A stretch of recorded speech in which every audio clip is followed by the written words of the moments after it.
بسم الله الرحمن الرحيم.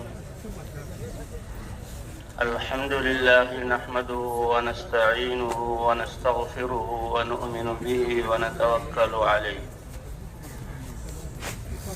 ونعوذ بالله من شرور أنفسنا ومن سيئات أعمالنا. من يهده الله فلا مضل له ومن يضلله فلا هادي له.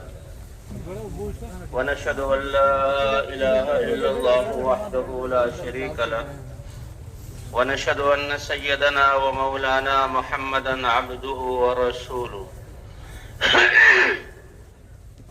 صلى الله تعالى عليه وعلى آله وصحبه وسلم تسليما كثيرا كثيرا. أما بعد فأعوذ بالله من الشيطان الرجيم. وَلْتَكُنْ مِنْكُمْ أُمَّةٌ يَدْعُونَ إِلَى الْخَيْرِ وَيَأْمُرُونَ بِالْمَعْرُوفِ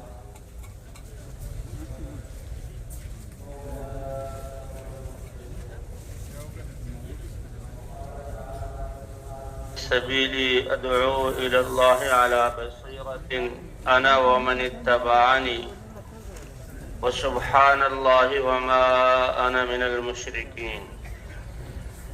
وقال تعالى: ومن أحسن قولا ممن دعا إلى الله وعمل صالحا وقال إنني من المسلمين. وقال تعالى: والعصر إن الإنسان لفي خسر إلا الذين آمنوا وعملوا الصالحات وتواصوا بالحق وتواصوا بالصبر. صدق الله العظيم. وقال رسول الله صلى الله عليه وسلم: من قال لا إله إلا الله مخلصا بقلبه دخل الجنة. قيل: وما إخلاصها يا رسول الله؟ قال: أن تحجزه عن محارمه. وقال النبي صلى الله عليه وسلم: لا إله إلا الله تنفع من قالها وترد عنه العذاب والنقمة ما لم يستخفوا بحقها. قيل: وما الاستخفاف بحقها يا رسول الله؟ قال: أن يظهر العمل بالمعاصي فلا ينكر ولا يغير. وقال النبي صلى الله عليه وسلم: أيها الناس إن الله سبحانه وتعالى يقول: مروا بالمعروف وانهوا عن المنكر قبل أن تدعوا فلا أجيب لكم وتسألوني فلا أعطيكم وتستنصروني فلا أنصركم أو كما قال النبي صلی اللہ علیہ وسلم. میرے محترم دوستوں، بزرگوں اور بھائیوں، اللہ نے اس انسان کو اس کائنات میں بڑی عزت اور شرافت اور کرامت عطا فرما کر دنیا میں تھوڑے سے عرصے کے لیے بھیجا ہے، اور اس کو بہت بڑی ذمہ داری اللہ نے عطا فرمائی ہے. یہ زندگی اللہ نے امانت دی ہے، اور یہ دنیا انسان کا ٹھکانہ اور رہائش کی جگہ نہیں، بلکہ یہ تو گزرگاہ ہے. جسے عالم ارواح سے آیا ہے، آدم علیہ السلام کو جنت سے اتارا گیا اور اس دنیا میں بھیجا گیا تو بہت تھوڑے عرصے کے لیے بھیجا گیا اور عمل کے لیے بھیجا گیا. اللہ کا کتنا بڑا کرم ہے کہ عمل کی اور محنت کی زندگی بہت تھوڑی سی دی، اور اجر اور ثواب اور کامیابی اور نعمتوں کے لیے اللہ نے آخرت کی ہمیشہ ہمیشہ ہمیشہ کی کبھی ختم نہ ہونے والی زندگی بنائی ہے. تو یہ انسان تو اس دنیا میں مسافر ہے، جیسے سفر میں، ریل گاڑی میں، ہوائی جہاز میں اترتے ہیں لوگ ضرورت کے لیے اور پھر سوار ہو جاتے ہیں، اور اگر منزل پہ پہلے پہنچ جائیں تو بہت خوشی ہوتی ہے. تو اسی طرح یہ انسان، حضور صلی اللہ علیہ وسلم نے فرمایا: کن فی الدنیا کأنک غریب او عابر سبیل. دنیا میں ایسے رہو جیسے مسافر اور پردیسی پردیس میں کسی حاجت کے لیے جاتا ہے، وہاں رہتا ہے، بہت تھوڑی سی چیزوں پر گزارا کرتا ہے اور اس کے سامنے اپنا وطن ہے۔ یہ راہ گزرتا آدمی جب تھک جاتا ہے سایہ دار درخت کو یا چٹان کو دیکھتا ہے، تھوڑی دیر کے لیے سانس لینے کے لیے اور اپنی حالت کو درست کرنے کے لیے رک جاتا ہے اور پھر چل پڑتا ہے۔ تو اسی طرح ہر انسان اس دنیا میں مسافر ہے۔ جو بھی انسان آیا ہے دنیا میں نہیں رہا، اور اللہ نے اس دنیا کو انسان کے رہنے کی جگہ بنایا ہی نہیں ہے، اور نہ یہ دنیا خواہشات پورا ہونے کی جگہ ہے۔ ایک ایک انسان کی خواہشات بہت زیادہ ہیں اور اس کے وسائل محدود ہیں، اور انسان کی خواہشات بھی محدود ہیں، اللہ کے خزانوں کی اور نعمتوں کی تعداد لامحدود ہے۔ تو اللہ کے خزانوں سے فائدہ اٹھانے کے لیے اور براہ راست اللہ کی قدرت سے دنیا اور آخرت میں فائدہ اٹھانے کے لیے اللہ نے انسانوں کو مبارک دین و رحمت فرمایا ہے۔ جیسے اللہ ساری کائنات کے نظام کو اپنے ایک علم سے اور اپنے ایک ترتیب سے چلا رہے ہیں، اور یہ کائنات اللہ کی وحدانیت کی نشانی ہے، اسی طرح اس انسان کو بھی اللہ نے بیکار نہیں پیدا کیا جو سب سے افضل ہے۔ أَفَحَسِبْتُمْ أَنَّمَا خَلَقْنَاكُمْ عَبَثًا وَأَنَّكُمْ إِلَيْنَا لَا تُرْجَعُونَ، کیا پھر تم نے گمان کر لیا کہ تمہیں ہم نے بیکار اور بے مقصد پیدا کیا ہے اور تم ہماری طرف لوٹائے نہیں جاؤ گے؟ نہیں، انسان کو تو بہت بڑے مقصد کے لیے پیدا کیا اور کامیاب کرنے کے لیے پیدا کیا، اور کامیابی کو اللہ نے انسان کے لیے بہت آسان کیا کہ انسان کیسے کامیاب ہو۔ اعمال کے ذریعے کامیاب ہونا یہ بہت آسان راستہ ہے، بہت مختصر راستہ ہے کہ انسان اپنی زندگی کے شعبے میں جس سے بھی تعلق رکھتا ہو اللہ کے حکموں پر اور وقت کے نبی کے طریقوں پر انسان چل لے، اللہ اس کو کامیاب کر دیں گے۔ کامیابی کے لیے پھر انسان کو باہر کی چیزوں کے حاصل کرنے کی ضرورت نہیں، کیونکہ باہر کی جتنی بھی چیزیں ہیں، یہ مال ہے، یہ اسباب ہے، یہ دنیاوی نقشے ہیں، یہ تو خود مخلوق ہیں، اللہ کے امر کے تابع ہیں، اور ان کو اللہ نے پیدا کیا۔ تو کامیابی کے لیے تو انسان اللہ کے احکام، فقیر اپنی فقیرے میں اعلیٰ درجے کا کامیاب، مالدار اپنی مالداری میں اعلیٰ درجے کا کامیاب، حاکم اپنی حکومت میں اعلیٰ درجے کا کامیاب، اور زمیندار اپنے زمیندارے میں یہ اعلیٰ درجے کا کامیاب کب؟ جبکہ اپنے ان شعبوں میں جو اللہ نے اس کو عطا فرمایا اللہ کے حکم کو دیکھ کر چلے اور نبی کے طریقے کو دیکھ کر چلے، اللہ کے حکم کو نبی کے طریقے پر پورا کر لے۔ وَمَن يُطِعِ اللَّهَ وَرَسُولَهُ فَقَدْ فَازَ فَوْزًا عَظِيمًا، جو اللہ کی اطاعت کر لے اور اللہ کے رسول کی اطاعت کر لے یہ کامیاب ہو چکا۔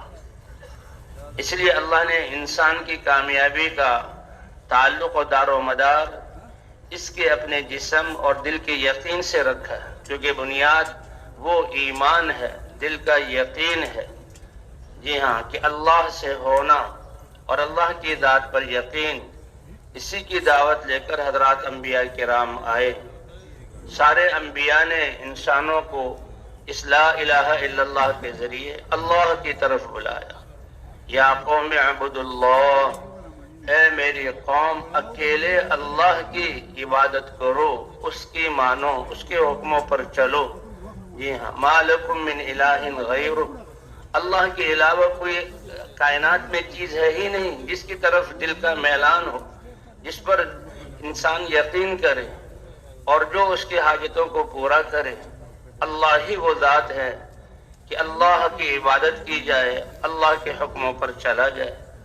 اس لیے تمام انبیاء کرام اپنی ابتدا میں اپنی قوموں کو اس کلمے کی دعوت دے کر اللہ کی ذات پر ایمان، اللہ کی معرفت کا نور اور اللہ کا یقین دل میں پیدا کرتے تھے، اور ایمان کی وجہ سے یہ انسان کے جسم سے نکلنے والے اعمال کی قیمت بنتی ہے۔ ایک ہے ایمان اور اخلاص، یہ دو شرط ہیں۔ ایمان کے بغیر انسان کے اعمال کی کوئی قیمت نہیں. یہ دنیا کا کوئی کام ہے، اللہ اس کا بدلہ عطا فرما دیں گے، لیکن ایمان ہے تو اس کا ایک ایک بول، ایک ایک عمل، ایک ایک قدم، ساتوں زمین اور آسمان اس کے خزانے ترازو کے ایک پلڑے میں رکھے جائیں اور اس کا ایک عمل دوسرے پلڑے میں رکھ دیا جائے، وہ عمل بھاری ہو جائے گا. اس لیے بنیاد ایمان ہے. حضرات انبیاء کرام لا الہ الا اللہ کے ذریعے انسانوں کے دلوں میں ایمان اور اللہ کی ذات پر یقین اور دلوں کا رخ اللہ کی طرف ہو جائے کہ یہ انسان اللہ کو اپنے ساتھ لے لے. اللہ ساتھ ہو گئے، اللہ راضی ہو گئے تو یہ کامیاب. کہ اللہ کی رضا یہ منزل مقصود ہے اور یہی اصل کامیابی ہے. اللہ جس سے راضی ہو گئے وہ کامیاب، اور اللہ جس سے ناراض ہو گئے چاہے ظاہری طور پر ساری چیزیں اس کے پاس ہوں، یہ انسان ناکام ہے. اس لیے انبیاء کرام دعوت دے کر اللہ کی طرف بلاتے ہیں اور اس بات کا یقین آتا کہ میرے پاس جو کچھ ہے، میرا جسم، میری صلاحیتیں، یہ اللہ کی دی ہوئی ہیں، اور ان صلاحیتوں کو کیسے استعمال کرنا ہے، کہاں پر لگانا ہے، اس کے لیے پھر اللہ کا دین اور علم اترتا تھا. اور حضرات انبیاء کرام اپنی امتوں کو سکھاتے تھے، جی ہاں، کہ کیسے اللہ کے حکم پر آ جائیں، کیا ہیں اللہ کے احکام. اس لیے کہتے ہیں کہ لا الہ الا اللہ، یہ تو اللہ سے اقرار ہے، اور اسی کی مشق کے لیے اللہ نے ہمیں نماز عطا فرمائی ہے کہ نماز 10-15 منٹ کا انسان کا اپنے اعضاء کو اللہ کے احکام کے مطابق استعمال کرنا ہے. جی ہاں، کہ اس استعمال کرنے سے انسان کی زندگی پاکیزہ بنتی ہے، اللہ گناہوں کو معاف فرماتے ہیں، اور اس 24 گھنٹے کی زندگی کو اس لا الہ الا اللہ کے اقرار کی وجہ سے اللہ کے احکام کے مطابق استعمال کرنا، جو انسان جس شعبے سے تعلق رکھتا ہے ان شعبے میں اللہ کے احکام کو بجا لانا، یہ دین ہے. جی ہاں، اسی لیے پہلے مرحلے میں پہلے قدم پر حی علی الصلاۃ کے ذریعے نماز کی طرف بلایا گیا. آ جاؤ کامیابی کی طرف، آ جاؤ نماز کی طرف. ایمان کے بعد یہ سب سے بہت بڑا طاقتور عمل یہ نماز کا ہے. جس کی نماز صحیح ہو گئی، اب اس کی ساری زندگی ٹھیک ہو گئی. اور بھائی جس کی نماز کمزور ہے تو اس کی زندگی دین کے اعتبار سے کمزور ہے. تو یہ نماز 10-15 منٹ کا عمل اپنے اعضاء کو اللہ کے حکم کے مطابق استعمال کرنا، اور دین 24 گھنٹے کی زندگی کو اللہ کے حکم کے مطابق اور نبی صلی اللہ علیہ وسلم کے طریقے کے مطابق استعمال کرنا. تو انسان اپنی صلاحیتوں کو، اللہ کی دی ہوئی نعمتوں کو اپنی خواہشات پر استعمال کرتا تھا. یہ ظلم ہے، ظلم ہے. اس انبیاء کرام انسانوں کو ان کے دلوں کے رخوں کو اللہ کی طرف پھیرنے کے لیے دعوت دیتے تھے اور اللہ سے براہ راست فائدہ اٹھانے کے لیے اعمال، احکام کی تعلیم دیتے تھے. اللہ تعالیٰ نے فرمایا وَلَوْ أَنَّ أَهْلَ الْقُرَىٰ آمَنُوا وَاتَّقَوْا لَفَتَحْنَا عَلَيْهِمْ بَرَكَاتٍ مِّنَ السَّمَاءِ وَالْأَرْضِ وَلَكِنْ كَذَّبُوا فَأَخَذْنَاهُمْ بِمَا كَانُوا يَكْسِبُونَ. اگر یہ بستیوں والے ایمان والے ہوتے کہ اللہ کو پہچان کر اللہ کی ذات پر یقین کر لیتے اور اللہ کے اتارے ہوئے دستور زندگی کو اپنی شعبوں میں زندہ کر لیتے تو آسمان اور زمین کی برکتوں کے دروازے ان کے لیے کھول دیتے. اسی لیے تاریخ گواہ ہے والعصر ان الانسان لفی خسر. زمانے کو اللہ گواہ بنا رہے ہیں. جتنے بھی قومیں آئیں اور انبیاء کرام آئے تو جن لوگوں نے انبیاء کرام کی بات کو مان کر اللہ کی ذات پر ایمان جو لائے اور پھر اللہ کے اتارے ہوئے دین پر عمل کیا، یہ لوگ کامیاب ہیں. فما وتواصوا بالحق، ایک دوسرے کو حق کی وصیت بھی کی اور ایک دوسرے کو حق کی طرف بلانے میں جو تکالیف اور پریشانیاں اور جو گھاٹیاں آئیں اس پر ایک دوسرے خود بھی صبر کیا اور دوسروں کو بھی صبر کی تلقین کی. یہ ہیں کامیاب. اس کے علاوہ سب سارے انسان بہت بڑی ناکامی میں. تو کامیابی کے لیے سب سے پہلا مرحلہ اللہ کی ذات پر ایمان ہے، اور اللہ کی ذات پر ایمان لانے والے وہ تو سب سے زیادہ اللہ سے محبت کرنے والے ہوتے ہیں اور وہ اللہ کی اطاعت کرنے والے ہوتے ہیں. اور پھر اس کے بعد دوسرے انسانوں کی ہمدردی خیرخواہی میں ان کو حق کی طرف بلانے والے، اور اس راستے میں جو پیش آنے والی ناگواریاں ہیں ایک دوسرے کو صبر کی وصیت کرنے والے، یہی کامیاب ہیں۔ حضرت محمد صلی اللہ علیہ وسلم کی ختم نبوت کی وجہ سے اللہ نے یہ ذمہ داری اس امت کو عطا فرمائی، ایک ایک کلمہ گو کو عطا فرمائی۔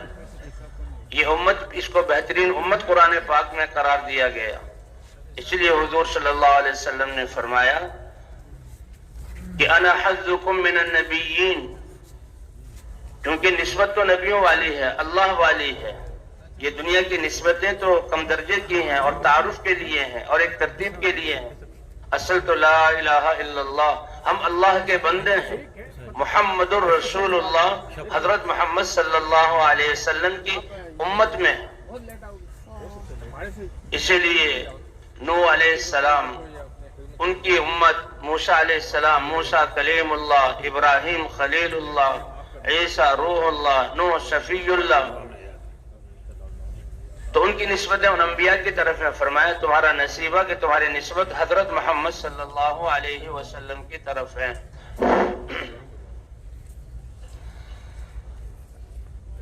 تو نبیوں میں تمہاری نسبت حضرت محمد صلی اللہ علیہ وسلم کی طرف ہے۔ اور وَأَنْتُمْ حَظِّي مِنَ الْأُمَمِ، فرمایا امتوں میں جو اللہ کے ہاں سب سے زیادہ پسندیدہ امت تھی، اللہ نے وہ امت مجھے عطا فرمائی کہ تم میری امت، اور یہ خیر امت کیوں کہلائی؟ اس لیے کہ جو نبیوں کا کام تھا، نبیوں والی دعوت تھی، اللہ نے ختم نبوت کی وجہ سے اس امت کو عطا فرمائی۔ اور حضور صلی اللہ علیہ وسلم نے پہلے دن سے امت کو اس محنت میں اپنے ساتھ لیا۔ تو حضور صلی اللہ علیہ وسلم کی 23 سالہ تھوڑا سا عرصہ ہے، لیکن کیا مبارک محنت ہے، کتنی طاقتور محنت ہے۔ اس 23 سال کے عرصے میں لاکھوں کا صحابہ کا مجموعہ ایسا جو پورے دین پر چلنے والے، اور مرد اور عورت اور چھوٹے اور بڑے سب کے سب اس دین کی دعوت کو دینے والے اور دین کی محنت کرنے والے اور دین کے لیے نقل و حرکت کرنے والے 100% صحابہ۔ تو 23 سال کی محنت کی اتنی برکت اور اتنی طاقت ہے اس محنت میں کہ 23 سال میں ایسا مجموعہ تیار ہو گیا کہ جن کے بارے میں اللہ نے اپنی رضا کا پروانہ اتارا اور فرمایا قیامت تک جو ان کی اتباع کر لے گا اللہ اس کو اپنی رضا عطا فرما دیں گے۔ تو حضور صلی اللہ علیہ وسلم نے جن چیزوں سے، جن محنتوں سے اور جن اعمال سے امت کو نکالا، اور جس محنت اور اعمال پر امت کو چھوڑ کر گئے، صدیوں سے یہ امت ان اعمال کو چھوڑ چکی تھی، اور صدیوں سے یہ ہے ان چیزوں سے نکل کر جن سے روکا تھا اس کی طرف یہ امت پھر دوبارہ رجوع کر چکی تھی۔ اللہ نے اپنے فضل سے پھر اس مبارک محنت کو زندہ کیا اور ہمیں اس محنت کی نسبت سے جمع ہونے کی توفیق عطا فرمائی۔ اللہ اس کی قدر دانے کی توفیق عطا فرمائے۔ اس محنت کا مقصد کیا ہے کہ جن چیزوں سے نکال کر، جن محنتوں سے نکال کر، جس محنت پر حضور صلی اللہ علیہ وسلم اپنی امت کو ڈال کر گئے، امت پھر دوبارہ سے اس محنت پر آ جائے، ان اعمال پر آ جائے اور اس دین پر آ جائے۔ اس لیے ہمارا سب کا جمع ہونا اسی مقصد کے لیے ہے کہ بھئی یہ تبلیغ کا اس کا مقصد کیا ہے کہ حضور صلی اللہ علیہ وسلم کی امت دین پر چلنے اور دین کی محنت کرنے اور دین کے لیے قربانی کرنے میں جس سطح پر حضور ان کو چھوڑ کر گئے تھے، یہ امت پھر اس سطح پر آ جائے کہ خود اپنی ذات سے، اپنی ذات کی اصلاح کرتے ہوئے، اللہ کے دین کی پابندی کرتے ہوئے سارے انسانوں کو اس دین پر لانے کی کوشش کرنا۔ انسان کی جان اور مال کے اور صلاحیتوں کا سب سے بہترین مصرف یہ اللہ کا دین دنیا میں زندہ کیسے ہو جائے۔ اللہ نے اس امت کو اس لیے چنا ہے، وَجَاهِدُوا فِي اللَّهِ حَقَّ جِهَادِهِ هُوَ اجْتَبَاكُمْ، اور دین کے لیے محنت کرو اور اپنا جان اور مال لگاؤ۔ ایمان والوں کو خطاب ہے، جیسے محنت کرنے کا حق ہے اللہ نے تمہیں اس کے لیے چنا ہے، اور ایسا مبارک دین مرحمت فرمایا جس میں کوئی تنگی نہیں، کوئی دشواری نہیں۔ کامیابی تمہارے جسم سے نکلنے والے اعمال میں رکھی ہے۔ فقیر جو بہت بالکل صفر درجے پر ہے فقر میں، اس کو اب کامیابی حاصل کرنے میں باہر کی چیزوں کا محتاج نہیں کیا۔ وہ بادشاہ جس کے پاس ساری دنیا کی حکومتیں ہیں، کامیابی حاصل کرنے میں اس حکومت کا اس کو محتاج نہیں کیا۔ وہ مالدار جس کے پاس مال کے ڈھیر ہیں، اس کو کامیابی حاصل کرنے میں اس مال کا محتاج نہیں کیا، بلکہ دل کے یقین کو درست کر لو اور جسم سے نکلنے والے اعمال کو درست کر لو۔ تو سب سے پہلا مصرف لِتَكُونَ كَلِمَةُ اللَّهِ الْعُلْيَا، اللہ کا کلمہ میری ذات سے لے کر پوری انسانیت تک اللہ کا کلمہ کیسے بلند ہو جائے۔ حضور صلی اللہ علیہ وسلم کی بعثت اسی مقصد کے لیے تھی، اور آپ کے ختم نبوت کی وجہ سے یہ محنت اس امت کو ملی۔ حضرت عمر رضی اللہ تعالیٰ عنہ فرماتے ہیں، اللہ رحم کرے خالد بن ولید رضی اللہ تعالیٰ عنہ پر کہ ان کا تو اللہ کا کلمہ بلند ہو جائے اور کفر کا کلمہ پست ہو جائے اور روئے زمین سے کفر کا کلمہ مٹ جائے۔ ان کی یہی تو ان مقصد تھا، اور اسی کے لیے ان کی محنت تھی کہ اللہ کا کلمہ کیسے بلند ہو جائے۔ حضرت عمر رضی اللہ تعالیٰ عنہ کو حضور صلی اللہ علیہ وسلم نے زکوٰۃ وصول کرنے کے لیے بھیجا۔ مسلمانوں سے زکوٰۃ لی، 3 آدمیوں کے بارے میں آ کر بتایا۔ ایک شخص کے بارے میں کہ جی اس نے تو زکوٰۃ سے انکار کر دیا۔ حضور نے ناراضگی کا اظہار کیا کہ پہلے کیسے وہ فقر و فاقے میں تھا، اللہ نے اس کو مال سے نوازا، اور جب مال آ گیا تو زکوٰۃ کا انکار کر رہا۔ دوسرا حضرت عباس رضی اللہ تعالیٰ عنہ کے بارے میں، اے عمر تم نے عباس سے بھی زکوٰۃ کا مطالبہ کیا؟ ایک روایت کے مطابق کہ وہ تو 2 سال کی زکوٰۃ پہلے مجھے دے چکے ہیں، اور وہ تو میرے چچا ہیں، اور چچا باپ کے بمنزل ہے، ان کی ذمہ داری تو مجھ پر ہے، تم نے ان سے کیوں مطالبہ کیا؟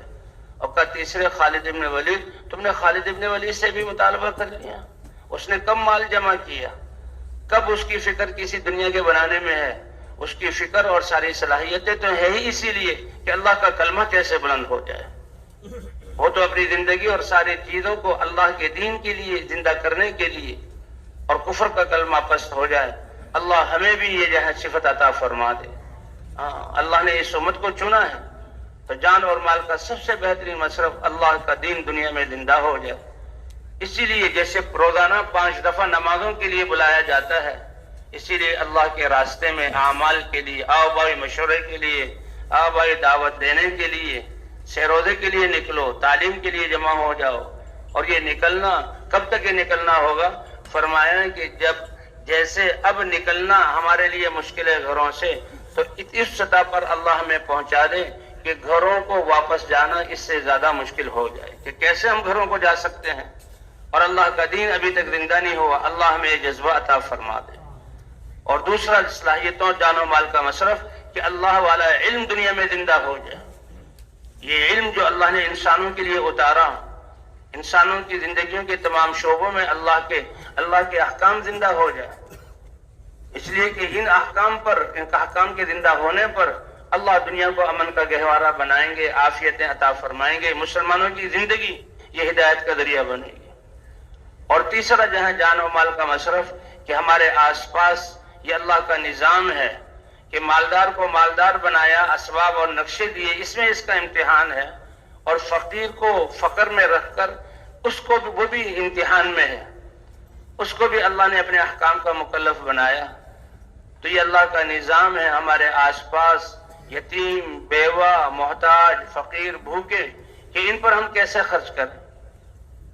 اور بھئی آخری مصرف یہ ہے کہ جو اللہ نے ہمیں نعمتیں دی، اپنی ضرورت اور حاجت کے لیے ضرورت کے بقدر اس خرچ کرنا، یہ آخری مصرف ہے۔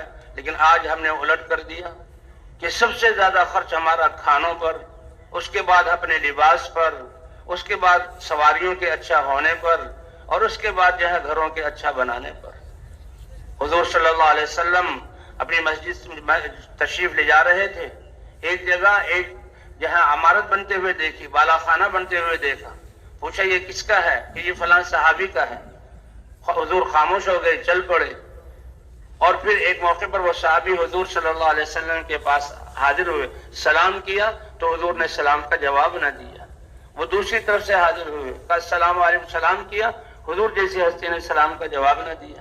وہ تیسری طرف سے حاضر ہوئے، سلام کیا، سلام کا جواب نہ دیا۔ صحابہ سے پوچھا کیا ہوا ہے، کوئی میرے بارے میں تذکرہ؟ تو بتایا کہ جی ہاں، جو تم بالا خانہ بنوا رہے ہو، حضور صلی اللہ علیہ وسلم وہاں سے گزر رہے تھے تو پوچھا یہ کس کا ہے؟ لوگوں نے عرض کیا کہ یہ فل، آپ تمہارا نام لیا، فوراً سمجھ گئے اور اسی وقت گئے اور جو بالا خانہ تعمیر ہو رہا تھا اس کو گرا کر زمین سے برابر کر دیا، اور پھر آ کر حضور کی خدمت میں یہ نہیں کہا یا رسول اللہ میں نے گرا دیا، کہ حضور کو خود ہی پتہ لگ جائے گا۔ تو بھئی اللہ نے ہمیں ہماری جان اور مال کا مصرف، اللہ کا دین زندہ ہو جائے، اس میدان میں آنے کا مقصد کہ ہماری فکر وہ فکر بن جائے جو حضور صلی اللہ علیہ وسلم کی تھی، کہ اللہ کا دین دنیا میں کیسے زندہ ہو جائے، اور پوری امت دین پر چلنے کے ساتھ ساتھ دین کی محنت کرنے والی کیسے بن جائے۔ اس کے لیے اللہ کے راستے میں نکلنا۔ تو ہر مسلمان وَسَمَّاكُمُ الْمُسْلِمِينَ، کہ جہاں یہ ہے کہ اللہ نے تمہیں اس محنت کے لیے چنا ہے اور تمہیں مبارک دین اور رحمت فرمایا، اس میں کوئی تنگی اور دشواری نہیں۔ جس دین میں تمہاری کامیابی ہے اس کا تعلق تمہارے جسم کے اعمال کے ساتھ ہے۔ اور ایک روایت کہ اللہ نے تمہارا نام مسلم رکھا، اللہ کی اطاعت کرنے والے۔ پہلی امتیں وہ بھی اس جو ہے اللہ کے دین پر تھی، لیکن خاص نام ان کا مسلمان ایسا نہیں تھا، لیکن حضرت محمد صلی اللہ علیہ وسلم کی امت میں اور آپ اس کا اللہ نے یا ابراہیم علیہ السلام نے اس کا نام مسلم رکھا ہے، کہ اللہ کی اطاعت کرنے والے، اپنی جان اور مال کو اللہ کے دین کے لیے لگانے والے۔ بھئی اللہ نے صدیوں بعد ہمیں یہ محنت عطا فرمائی ہے۔ جب بھی اللہ نے کسی قوم کے ساتھ احسان کا ارادہ کیا، وہ نافرمان ہے اور ایسے اعمال کر رہے ہیں جس کی وجہ سے ان کی تباہی ہے اور آخرت بھی ان کی بگڑ گئی، اللہ نے احسان کا ارادہ فرمایا تو نبی کو دعوت کی محنت دے کر بھیجا۔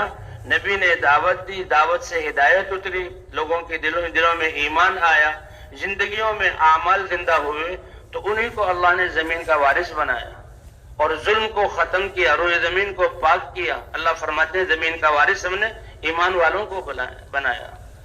پھر بعد میں آنے والے آتے، وہ شہوات میں چلنا، شہوات کے پیچھے چلتے اور نمازوں کو ضائع کرتے، پھر اللہ نبی بھیج دیتے۔ لیکن حضرت محمد صلی اللہ علیہ وسلم کی تشریف آوری پر نبوت کا دروازہ بند ہو گیا۔ آپ سارے انسانوں کے رسول اور نبی ہیں، اور 23 سال کی مبارک محنت سے ایک جماعت صحابہ کی یہاں بنی جو اس دین کی محنت کرنے والی تھی۔ ختم نبوت کی وجہ سے اللہ نے یہ محنت اس امت کو عطا فرمائی، ایک ایک فرد کو عطا فرمائی، اور پوری تم بہترین امت ہو، تم سارے انسانوں کی نفع رسانی کے لیے نکالے گئے۔ اور بہترین ہونا کس وجہ سے؟ تأمرون بالمعروف وتنہون عن المنکر وتؤمنون باللہ، کہ ایمان تو بنیادی چیز ہے، ایمان تو پہلی امتوں اور ہماری بھی مشترکہ چیز ہے، اور یہاں تو امتیازی شان بیان کرنا ہے، اور وہ ہے نیکی کا حکم کرنا، برائی سے روکنا۔ یہ فریضہ اور یہ ذمہ داری یہ اس امت کی ہے، جس کی وجہ سے خیر امت قرار دیا گیا۔ حضرت عمر رضی اللہ تعالیٰ عنہ فرماتے ہیں جس کو اس بات کی خوشی ہو کہ وہ یہ شرافت پالے اور قیامت میں خیر امت کے لقب سے فائدہ اٹھائے، تو جو اللہ نے شرط لگائی ہے نیکی کا حکم کرنا، برائی سے روکنا، یہ اس کو ادا کرنا ضروری، یہ شرط ہے۔ حضور صلی اللہ علیہ وسلم نے فرمایا کہ جو لا الہ الا اللہ کو اخلاص کے ساتھ کہے گا وہ جنت میں داخل ہوگا۔ صحابہ کرام کو اللہ جزائے خیر عطا فرمائے، حضور ہی سے سوال کر کے اس کے مطلب کو واضح کر دیا۔ یا رسول اللہ اخلاص کیا ہے؟ فرمایا یہ کلمہ جو اللہ سے وعدہ کیا، اے اللہ تیرے حکموں پر چلوں گا، یہ ایک وعدہ ہے، اور اپنے آپ کو اللہ کے حوالے کرنا ہے، تو اس کلمے کے اخراج کی وجہ سے یہ کلمہ اس کو اللہ کی نافرمانیوں سے روک دے، یہ ہے اخلاص۔ اور حضور صلی اللہ علیہ وسلم نے فرمایا کہ کلمہ لا الہ الا اللہ اپنے کہنے والے کو نفع دیتا رہتا ہے، اور یہ کلمہ کہنے والوں سے اللہ کی ناراضگی، عذاب اور انتقام کو، سزا کو دور کرتا رہتا ہے، جب تک کہ یہ کلمہ کہنے والے اس کے حق کے ساتھ حق کا استخفاف نہ کریں اور اس کو ہلکا نہ سمجھے۔ صحابہ نے پوچھا یا رسول اللہ اس کلمے کا استخفاف کیا ہے، اس کو ہلکا سمجھنا کیا ہے؟ کلمے والے ہیں ہلکا سمجھ رہے ہیں۔ فرمایا اللہ کی نافرمانی ظاہر ہو جائے اور یہ کلمے والے جو ہیں اس نافرمانی کو ختم کرنے کی کوشش نہ کریں اور اس کو تبدیل کرنے کی کوشش نہ کریں۔ یہ پوری امت کی اللہ نے ذمہ داری عطا فرمائی، اور آج یہ ہمیں کام عطا فرمایا ہے، تو اس لیے فرماتے ہیں کہ بھئی جو پچھلی زندگی ہے ہماری جو اس مقصد کے بغیر گزری اس پر تو ہمیں ندامت ہو، اللہ سے معافی مانگیں، اور جو بقیہ زندگی اللہ نے ابھی سب سے قیمتی سرمایہ زندگی کے سانس ہے، اس میں یہ نیت ہو کہ اللہ کے دین کو، کلمے کو بلند کرنا اور حضور کی محنت کو کرنا اور پوری انسانیت تک اس کلمے کو پہنچانا، یہ ہماری ذمہ داری ہے۔ تو اس کی نیت کرتے ہیں نا انشاءاللہ۔ یہ دن رات اسی کے مذاکرے ہو رہے ہیں کہ کیسے ہر امتی کو اس بات کا احساس، ساری پوری امت ایک ایک جہاں فرد کی ذمہ دار ہے اور ہر فرد پوری امت کا جہاں ذمہ دار ہے کہ ہمارا مقصد کہ اللہ کا کلمہ بلند ہو جائے۔ اب جب جیسے زندگی کا مقصد اور نیت ہوگا اسی کے بقدر اس انسان کی اور اس کی زندگی کی قیمت ہوگی۔ اللہ کی نظروں میں ہم اپنی قیمتوں کو بڑھائیں۔ یہ تجارت، یہ زراعت، یہ تو اسباب ہیں اور یہ جو ہماری زندگی کا مقصد نہیں ہے۔ زندگی کا مقصد تو حضور صلی اللہ علیہ وسلم والی محنت ہے، تو اس کے مطابق ہماری قیمت ہوگی، پھر اعمال کا اجر ہوگا، اللہ اسی کے مطابق تربیت فرمائیں گے اور پھر ان کی محنت کا اثر اللہ پورے عالم پر ڈالیں گے۔ حضور صلی اللہ علیہ وسلم نے بھی فرمایا ادبنی ربی فاحسن تادیبی وعلمنی ربی فاحسن تعلیمی، کہ اللہ نے مجھے زندگی کے سلیقے اور آداب سکھلائے اور سب سے بہترین آداب اور سلیقے سکھلائے، جس سے کہ اللہ فرماتے ہیں آپ سب سے اونچے اخلاق والے ہیں، تو آداب اور سلیقے بھی اللہ نے سکھلائے، اور فرمایا اللہ نے مجھے علم عطا فرمایا اور میری تعلیم و تربیت کی اور بہت بہترین اللہ نے علم عطا فرمایا۔ جب انسان اپنے آپ کو اس محنت والا سمجھے گا تو تربیت کرنے والی ذات اللہ کی ہے، اللہ تربیت فرمائیں گے۔ حضرت عیسیٰ علیہ السلام کے سامنے اس امت کا تذکرہ کیا گیا، اے عیسیٰ تمہارے بعد ایک امت آئے گی، وہ ایسی بہترین امت ہوگی کہ وہ نعمتوں کے اور خوشیوں کے ملنے پر اللہ کا شکر ادا کریں گے اور ناگواریوں کے آنے پر وہ صبر کریں گے۔ ولا علم لہم ولا حلم، ان کے پاس اپنا کوئی علم بھی نہیں ہوگا، ان کے پاس اپنا کوئی حلم بھی نہیں ہوگا۔ عیسیٰ علیہ السلام نے عرض کیا اللہ کی بارگاہ میں، اے اللہ یہ کیسے اتنی بڑی صفت، جیسے کہ ایمان والے کے بارے میں آتا ہے کہ ایمان کی بنیاد پر یا تو وہ نعمتوں کے ملنے پر شکر ادا کرتا ہے تب بھی یہ کمائی کر رہا ہے، اور ناگواریوں کے آنے پر یہ صبر کر رہا ہے تب بھی یہ کامیاب ہے۔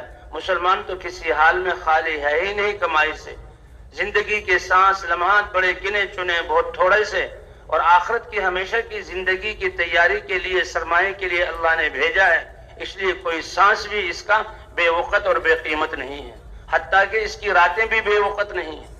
فرمایا اٹھتے ہی یہ نیت کر لے، اے اللہ جتنے تیرے احکام متوجہ ہوں گے میں نیت کرتا ہوں کہ میں ان احکام کو پورا کروں گا۔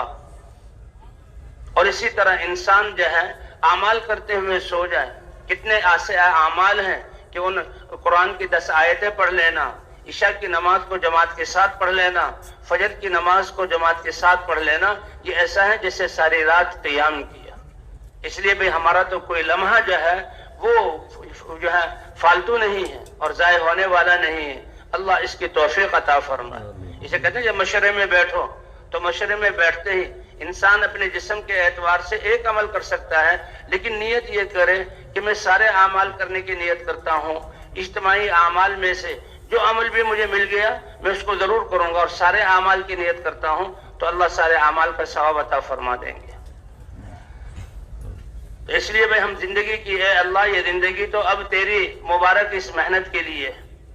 تو عیسیٰ علیہ السلام، اے اللہ نہ ان کے پاس اپنا علم ہوگا نہ ان کے پاس اپنا حلم ہوگا اور وہ صبر اور شکر والے ہوں گے۔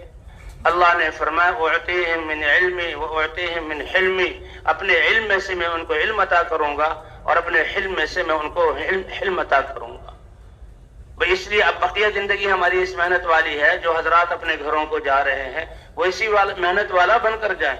اللہ کی نظروں میں، فرشتوں کی نظروں میں، کائنات کی نظروں میں ہم یہ کون ہیں؟ یہ حضرت محمد صلی اللہ علیہ وسلم کی محنت اور مقصد والے ہیں، اور یہ تو خود اپنے آپ کو اللہ کے احکام پر لاتے ہوئے سارے انسانوں کو اللہ کے سامنے جھکا دیں، اس فکر والے ہیں۔ اسی کے بقدر ہماری جہاں پہ قیمت ہوگی۔ فرمایا ہم تبلیغ والے، نہ ہمارے پاس جو ہے وہ صحابہ جیسا ایمان ہے اور نہ اعلیٰ درجے کا تقوی ہے، یہ تو اس محنت کی اجتماعیت کی برکت سے ہم لوگ چل رہے ہیں۔ اللہ تعالیٰ یہ اتنے اچھے نتائج ظاہر کر رہا ہے۔ اللہ ہماری کمیوں پر پردہ ڈال رہا ہے اور اللہ کی مہربانی سے نتائج ظاہر ہو رہے ہیں. بے اللہ ہماری نیتوں کو بھی پاک کر دے, اللہ ہمارے جذبات بھی پاکیزہ بنا دے, اللہ ہمارے اعمال بھی پاکیزہ بنا دے, اور اللہ اس محنت کو اپنی چاہت کے مطابق کرنے والا بنا دے. اللہ نے ہر مرد اور عورت کو اس محنت کا مکلف بنایا. ہر مسلمان کو دعوت پر کھڑا کرنا ہے, ہر مسلمان کو فضائل کی تعلیم میں بٹھا کر اللہ کے احکام کو سیکھنے والا اور دوسروں کو سکھانے والا بنانا ہے, اور عبادات کو صحیح نہج پر لانے کی کوشش کرنے والا بنانا ہے کہ نماز بن گئی تو ساری زندگی بن جائے گی, سارے شعبوں میں اللہ کے احکام زندہ ہو جائے. نماز تھوڑے سے وقت کا ایک عمل ہے جس میں اپنے جسم کو پابند کرتے ہیں, اور دین 24 گھنٹے کی زندگی کو اللہ کے حکم کے پابند کرنا. لا الہ الا اللہ میں ہم نے اقرار کیا, تو اس لیے ہر مسلمان دعوت پر آ جائے, ہر مسلمان فضائل کی تعلیم کے حلقوں میں بیٹھ کر اللہ کے وعدوں اور انعامات کو سن کر, یہ فضائل کی تعلیم کی طاقت ہے کہ کروڑوں انسان آج اللہ کے راستے میں نکلے ہوئے, حالانکہ 60-70 سال پیچھے چلے جائیں تو کوئی ایسا رواج نہیں تھا. اس فضائل کی تعلیم کی برکت سے یہ شکلیں, یہ صورتیں, یہ لباس, فضائل کی تعلیم یہ ہماری غذا ہے. اس لیے بے فضائل کی تعلیم میں بیٹھ کر پھر اپنے اپنے شعبوں کے متعلق علماء سے پوچھ کر اپنی کمائیوں کو, اپنی خوشیوں کو, اپنی معاشرت کو اللہ کے حکم اور نبی کے طریقے کے مطابق بنانا. اور بھئی حضور صلی اللہ علیہ وسلم کی صفات کو کے ساتھ اس محنت کو کرنا اور خدمت کو سر انجام دینا, اس کی کوشش کرنا کہ حضور صلی اللہ علیہ وسلم, اللہ فرماتے ہیں ہم نے آپ کو نرمی دی اور اس دین کی وجہ سے ہم نے ساری انسانیت کو آپ کے ساتھ جوڑ دیا. جی ہاں, آپ کی فکر کہ کیسے آپ کی فکر تھی, کتنے آپ نرم تھے. فبما رحمت من اللہ لنت لہم, کہ ہم نے اپنی مہربانی سے آپ کو نرم کیا. تو حضور والی صفات کو اپنے اندر پیدا کرنے کی کوشش کرنا, اس کے لیے دین کو سمجھنا, دین پر عمل کرنا اور دین کی محنت کے لیے نکلنا, یہ ماحول کے ساتھ آسان ہوگا. جیسے مدینہ منورہ میں ماحول بن گیا, پھر ایسا ماحول تھا کہ بازاروں میں اور کھیتوں میں, ہر جگہ گھروں میں بھی اللہ کا دین. فرماتے ہم اپنے بازاروں میں ایسے ہوتے تھے جیسے مسجدوں میں ہوتے تھے. اس لیے بھئی اپنے تمام شعبوں کو جو ہے اس میں اس محنت اور دین کو زندہ کرنے کے لیے ماحول بنانا ہوگا. اب ہر مسلمان داعی بن جائے, تعلیم و تعلم والا ہو جائے اور ذکر و عبادت والا ہو جائے, اور جو ہے حضور صلی اللہ علیہ وسلم کی صفات والا ہو جائے. اس کے لیے بھئی یہ مسجد کے اعمال ہے کہ روزانہ ایک مضبوط جماعت ہو جو اس کا فکر کرے اور تقاضوں کو سوچے, اور ہر ساتھی ان تقاضوں کو پورا کرنے کے لیے روزانہ وقت دے. 2.5 گھنٹے تو کم از کم ہے. جی ہاں, روزانہ وقت دے اور لوگوں سے ملاقاتیں کریں. اسی طرح جو ہے ہفتے کے 2 گشت ہیں اور 6 روزہ ہے, بیرونی گشت کے ذریعے سے کہ اپنے آس پاس کی مسجد والوں کو اس کام کے لیے اٹھانا. فرمایا جس مسجد کا بیرونی گشت اس کا اہتمام نہیں تو یہ دلیل ہے کہ یہ کام کمزور ہے. جیسے مقامی گشت کرنا ہے, بیرونی گشت بھی, اور بھئی سارے وقت لگائے ہوئے ساتھیوں کو جوڑنا ہے. یہ ہم میں سے ہر ایک کی ضرورت ہے. اللہ تعالیٰ نے ہمیں یہ شرف بخشا, پوری دنیا کام سیکھنے کے لیے یہاں آ رہی ہے. تو بھئی مدینہ منورہ میں تو جو آتے تھے, مدینہ منورہ کو تو ایسا ماحول تھا جو ایمان لا کر آئے, مردوں کو مسجدوں میں بھیج دیا جاتا, عورتوں کو گھروں میں بھیج دیا جاتا, عورتیں عورتوں کو دین سکھاتی, مرد مردوں کو دین سکھاتے, اور چند دنوں ہی میں وہ لوگ دین کے فقیہ بن کر لوٹتے تھے. تو مدینہ منورہ کا ایسا ماحول تھا, کافر بھی آ جاتا تو وہ 3 دن سے زیادہ اپنے کفر پہ باقی نہیں رہ سکتا تھا. جہاں ایک صحابی رضی اللہ تعالیٰ عنہ ہیں, یہ مدینے لائے گئے, مدینے میں آئے, کفر کی حالت میں تھے, لمبا ان کا قد تھا, بڑے ڈیل ڈول والے تھے. حضور صلی اللہ علیہ وسلم صحابہ کو تقسیم کیا کرتے تھے, کون میرے یہ ہیں ان آنے والوں کو, مہمانوں کو, تو کون ان کو لے جائے گا. تو یہ کفر پر تھے, جسم بھی بڑا تھا, کوئی صحابی ان کے لے جانے کے لیے تیار ہی نہیں کہ یہ تو بہت زیادہ کھائے گا, اس کو میں کہاں لے سکتا ہوں. اور جب کسی کو کوئی نہ لے جاتا تو حضور اس کو اپنے گھر لے جاتے. جہاں کو حضور صلی اللہ علیہ وسلم اپنے گھر لے آئے. حضرت ام سلمہ رضی اللہ تعالیٰ عنہ کی باری تھی, کچھ بکریاں تھیں, ان کا دودھ تھا, وہی حضور صلی اللہ علیہ وسلم کے لیے تھا. گھر والوں کا گزارا, چند کھجوریں کھا لی اور دودھ پی لیا. تو قاعدہ یہ تھا کہ پہلے مہمان کو دیا جائے, اس سے بچ جائے تو پھر گھر والے استعمال کریں. اب جہاں اتنے بڑے ڈیل ڈول والے تھے کہ سارا دودھ، 7 بکریاں کا ذکر آتا، سارا دودھ پی گئے اور اللہ کے رسول کے لیے اور گھر والوں کے لیے کچھ بھی نہ بچا۔ اللہ کے رسول نے بھی بھوک کی حالت میں رات گزاری اور گھر والوں نے بھی بھوک کی حالت میں رات گزاری، اور ابھی یہ کفر پر ہے۔ پھر جب صبح ہوئی تو پھر مسجد نبی میں آ گئے۔ اب مسجد نبی کے اعمال کو دیکھ رہے ہیں، کہ مسجد نبی کے اعمال کو دیکھ رہے ہیں تو کفر پر باقی نہ رہ سکے۔ یہ اخلاق اور یہ حسن معاشرت، یہ اعمال تو اسلام میں داخل ہو گئے۔ اب دوسرے دن پھر مہمانی کی ضرورت تھی تو کوئی بھی ان کو نہ لے گیا۔ حضرت جہاں حضور صلی اللہ علیہ وسلم اپنے گھر لے گئے، حضرت ام سلمہ نے یہ پھر آ گیا اور آج کا جہاں دودھ جو ہے یہ بھی سارا پی لے گا، اس لیے پھر ہمیں بھوکا رہنا پڑے گا۔ کچھ ناراضگی کا اظہار فرمایا۔ حضور نے فرمایا اے ام سلمہ ایسا نہیں، اور دودھ جب اس کے حوالے کیا گیا تو اس کا 7واں حصہ اس نے پیا اور کہا یا رسول اللہ میں سیر ہو گیا، اور وہ دودھ واپس۔ حضرت ام سلمہ حیران ہوئی، اے اللہ کے رسول یہ کیا؟ کہا یہ اب مسلمان ہو گیا ہے، یہ ایمان لے آیا ہے، ایمان کی وجہ سے اللہ مومن کے اور مسلمان کے رزق میں برکت کر دیتے ہیں۔ کافر تو اس کے مال میں برکت ہوتی نہیں، وہ تو بھوک کی وجہ سے کھاتا ہے، وہ 7 آنتیں بھر کر کھاتا ہے، اور مسلمان 1 آنت کو بھر لے اللہ اس کی کفایت فرما دیتے ہیں۔ تو بھئی ایسے مدینے کا ماحول بن گیا تھا کہ کوئی جہاں جو اور مکہ مکرمہ میں تو سارے صحابہ انفرادی دعوت دے رہے ہیں، اور مدینہ منورہ میں ایک مسجد بنی اور یہاں سے جماعتوں کی صورت میں صحابہ کے لشکر کو بھیجا جا رہا ہے۔ 10 سال کے عرصے میں آتا ہے 80 سے لے کر 150 تک کا تذکرہ ہے۔ چھوٹے بڑے سفر صحابہ سے کروائے، اور 25 بڑے سفروں میں یا 27 بڑے سفروں میں حضور خود ساتھ تشریف لے گئے، اور 50 چھوٹے سفروں میں حضور ساتھ تشریف لے گئے، اور صحابہ سے 80 سے لے کر 100-150 تک سفر کروائے۔ تو مدینہ اب ان کو مدینہ کے لیے کتنا وقت ملا ہوگا، اور کیا مدینہ منورہ آ کر حضور صلی اللہ علیہ وسلم یہ فرماتے تھے کہ اب اپنی دنیا کے کاموں کو درست کر لو، پھر جب آواز لگے چل پڑنا؟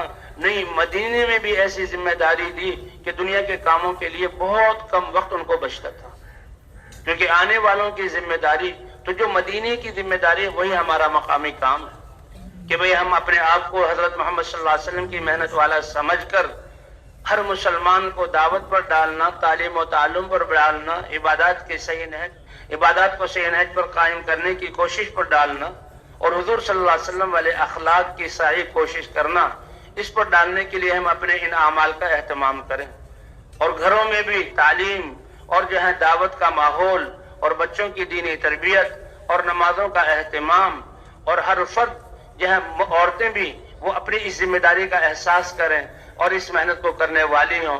تو واپس جانے والے اگر اس نیت کے ساتھ جا رہے ہیں، اور جب بھی موقع ملے گا انشاءاللہ ہم جلدی سے جلدی اللہ کے راستے میں نکلیں گے، تو یہ واپس لوٹنا بھی بہت مبارک ہے۔ اور بھئی کتنے خوش قسمت لوگ ہیں جو اس میدان سے اللہ کے راستے میں جا رہے ہیں، یہ تو اصل مقصود ہے اللہ کے راستے میں جانے والے۔ صحابہ کرام یا رسول اللہ یہ اللہ کے راستے میں جا رہے ہیں، کیا ہم ان کا اجر پا سکتے ہیں رہتے ہوئے؟ حضور صلی اللہ علیہ وسلم نے فرمایا بتاؤ، اگر یہ اللہ کے راستے میں نکل جائیں تو تم روزہ شروع کر دو اور ان کے واپس آنے تک افطار نہ کرو، اور جب یہ اللہ کے راستے میں جا رہے ہیں تم نمازوں کے لیے کھڑے ہو جاؤ، ان کے واپس آنے تک نماز کو نہ چھوڑو۔ تو کیا تم ایسا کر سکتے ہو؟ یا رسول اللہ نہیں کر سکتے۔ فرمایا اگر یہ اعمال کر بھی لو تب بھی ان کے نکلنے کے 10ویں حصے کو، ثواب کے 10ویں حصوں کو بھی تم پہنچ نہیں سکتے۔ حضرت عبداللہ بن رواحہ رضی اللہ تعالیٰ عنہ کو حضور نے جماعت میں روانہ کیا، اور یہ بڑی ایک اہم جماعت تھی، اور جس میں خاص حضرت جعفر جو حضور صلی اللہ علیہ وسلم کے سگے چچا داد بھائی اور بہت نوجوان 28-30 سال کی عمر، اور حبشہ کی طرف ہجرت کی، اور خیبر کے موقع پر حضور صلی اللہ علیہ وسلم سے ملے۔ حضور صلی اللہ علیہ وسلم کو بتایا گیا کہ خیبر بھی فتح ہو گیا، اور آپ کے چچا داد بھائی جعفر بھی حبشہ سے اب آپ کے پاس آ گئے ہیں۔ تو حضور نے فرمایا اے صحابہ، میں بتا نہیں سکتا کہ خیبر جیسا قلعہ اور شہر اور غنیمتوں کے ملنے اور فتح ہونے کی مجھے زیادہ خوشی ہوئی ہے، یا جعفر کے میرے پاس آنے کی زیادہ خوشی ہوئی ہے۔ جعفر تو میرا چچا داد بھائی ہے، میرا چھوٹا بھائی ہے، اور ابھی کچھ دن گزرے نہیں کہ حضور صلی اللہ علیہ وسلم نے پھر حضرت جعفر کی اور زید ابن حارثہ جو حضور صلی اللہ علیہ وسلم کے منہ بولے بیٹے، اور کتنی محبت تھی حضرت زید ابن حارثہ سے اور ان کے بیٹے حضرت اسامہ ابن زید سے. اسامہ ابن زید سے بہت محبت تھی حضور کی، اور جاتے ہوئے حضرت اسامہ ابن زید کو 16 سال کی عمر یا کچھ زیادہ لشکر کا امیر بنایا. لیکن فرق یہ تھا کہ حضرت زید ابن حارثہ بہت خوبصورت تھے، گوری جو ہے چٹی چمڑی تھی ان کی. حضرت اسامہ رضی اللہ تعالیٰ عنہ اپنی والدہ کی وجہ سے وہ سانولے رنگ کے تھے. تو لوگ طرح طرح کے اعتراض کرتے تھے، کفار اور منافقین، کہ دیکھو باپ تو اتنا گورا، یہ بیٹا اتنا کالا، یہ اس کا ہے بھی صحیح. اس کو حضور صلی اللہ علیہ وسلم کو اس کا بڑا غم تھا، بڑے پریشان تھے کہ میرے اسامہ کے بارے میں لوگ کیا خیال کرتے ہیں. تو ایک دفعہ حضرت زید ابن حارثہ اور جو ہے اسامہ ابن زید دونوں باپ بیٹا ایک چادر میں سوئے ہوئے تھے، منہ ڈھکا ہوا تھا اور پاؤں باہر تھے. اب بیٹے کے دونوں پاؤں یہ کالے رنگ کے، باپ کے دونوں پاؤں یہ بہت گورے رنگ کے. ایک شخص تھا جو قیافہ شناس تھا، وہ ذرا شکل دیکھ کر بتا دیتا تھا کہ یہ فلاں کا بیٹا ہے. اس نے دونوں کے پاؤں دیکھے اور دونوں کے پاؤں دیکھتے اس نے کہا یہ تو اگرچہ ایک کا رنگ کالا ہے ایک کا رنگ سفید ہے، لیکن یہ تو باپ بیٹا ہے. اب اس بات کی کوئی اسلام میں جو ہے مقت نہیں ہے، لیکن جو وہ لوگ اعتراض کرنے والے منافقین کفار تھے ان کے ہاں اس کے بعد کی بڑی سند تھی. تو یہ دلیل میں کہ حضور صلی اللہ علیہ وسلم اس پر بڑے خوش ہوئے کہ بھئی دیکھو لوگوں کا اعتراض ختم ہو گیا.